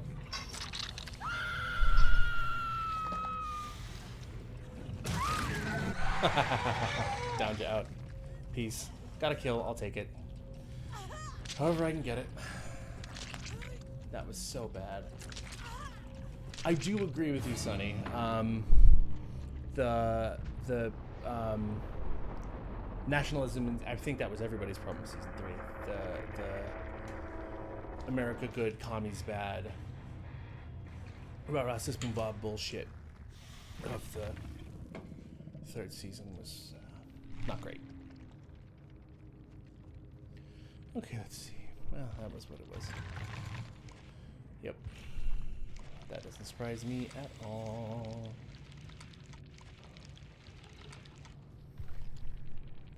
I was happy for it to be like summer. I was happy for it to be hot weather and summer stuff going on in season 3 of Stranger Things, specifically because it added really well to the like teen slasher vibes. Do you know what I mean?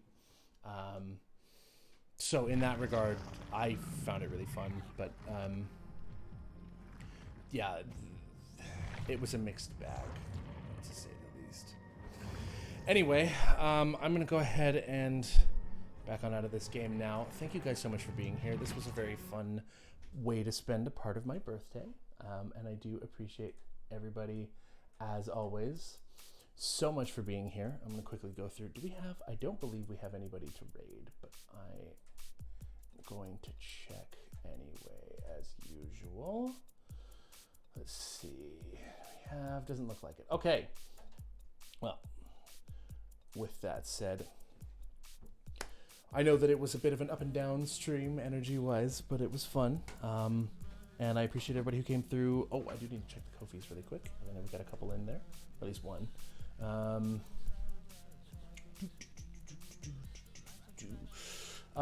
Thank you, Cassidy, for saying happy birthday for the Ko-fi. Great. So, closing admin, for those of you who don't know, my name's Annie, she, her pronouns. There's my info there. Follow me at AnnieRuby_ on Twitter. If you like the music you hear, including this song that is playing right now behind a lot of my streams, I have a 4-song EP and a single available on my Bandcamp at skinnypig.bandcamp.com, or click the link in chat. If you like the videos you see here and you want to see more VODs after they've expired on... Yeah, Sunny's trying to beat me to the punch now. I got the YouTube in. If you want to see VODs that have expired on this channel, go to look for Skinny Pig Gaming on YouTube or check the link in chat. I try to update that as often as I possibly can. If you'd like to support us outside, Ko-fi is the best way to do it. ko-fi.com/skinnypiggames. I try to read them out at the end of every stream when I remember. And if you want to find out more about when I'm going to stream, all that stuff, I take polls on what to play, do my scheduling, advertising, all that stuff on the Discord. Find the link in chat. And I think that's it. Thank you, Sunny. Thank you, everyone, for being here. Thank you, Jackie D, for the amazing gift of some content and also for his nonstop companionship on these streams. I am infinitely better when I have a co-host, and he has been filling that role admirably. So with that said, I think that's all there is to it. So have a good one. Have a good time zone, everybody. I will see you probably in my usual Tuesday evening slot. So look for 8 to 8:30 p.m. Pacific on Tuesday. Probably more Dead by Daylight. But if you have any other things you want to see, put it in the gaming channel on the Discord. Have a good one. Bye. Come together,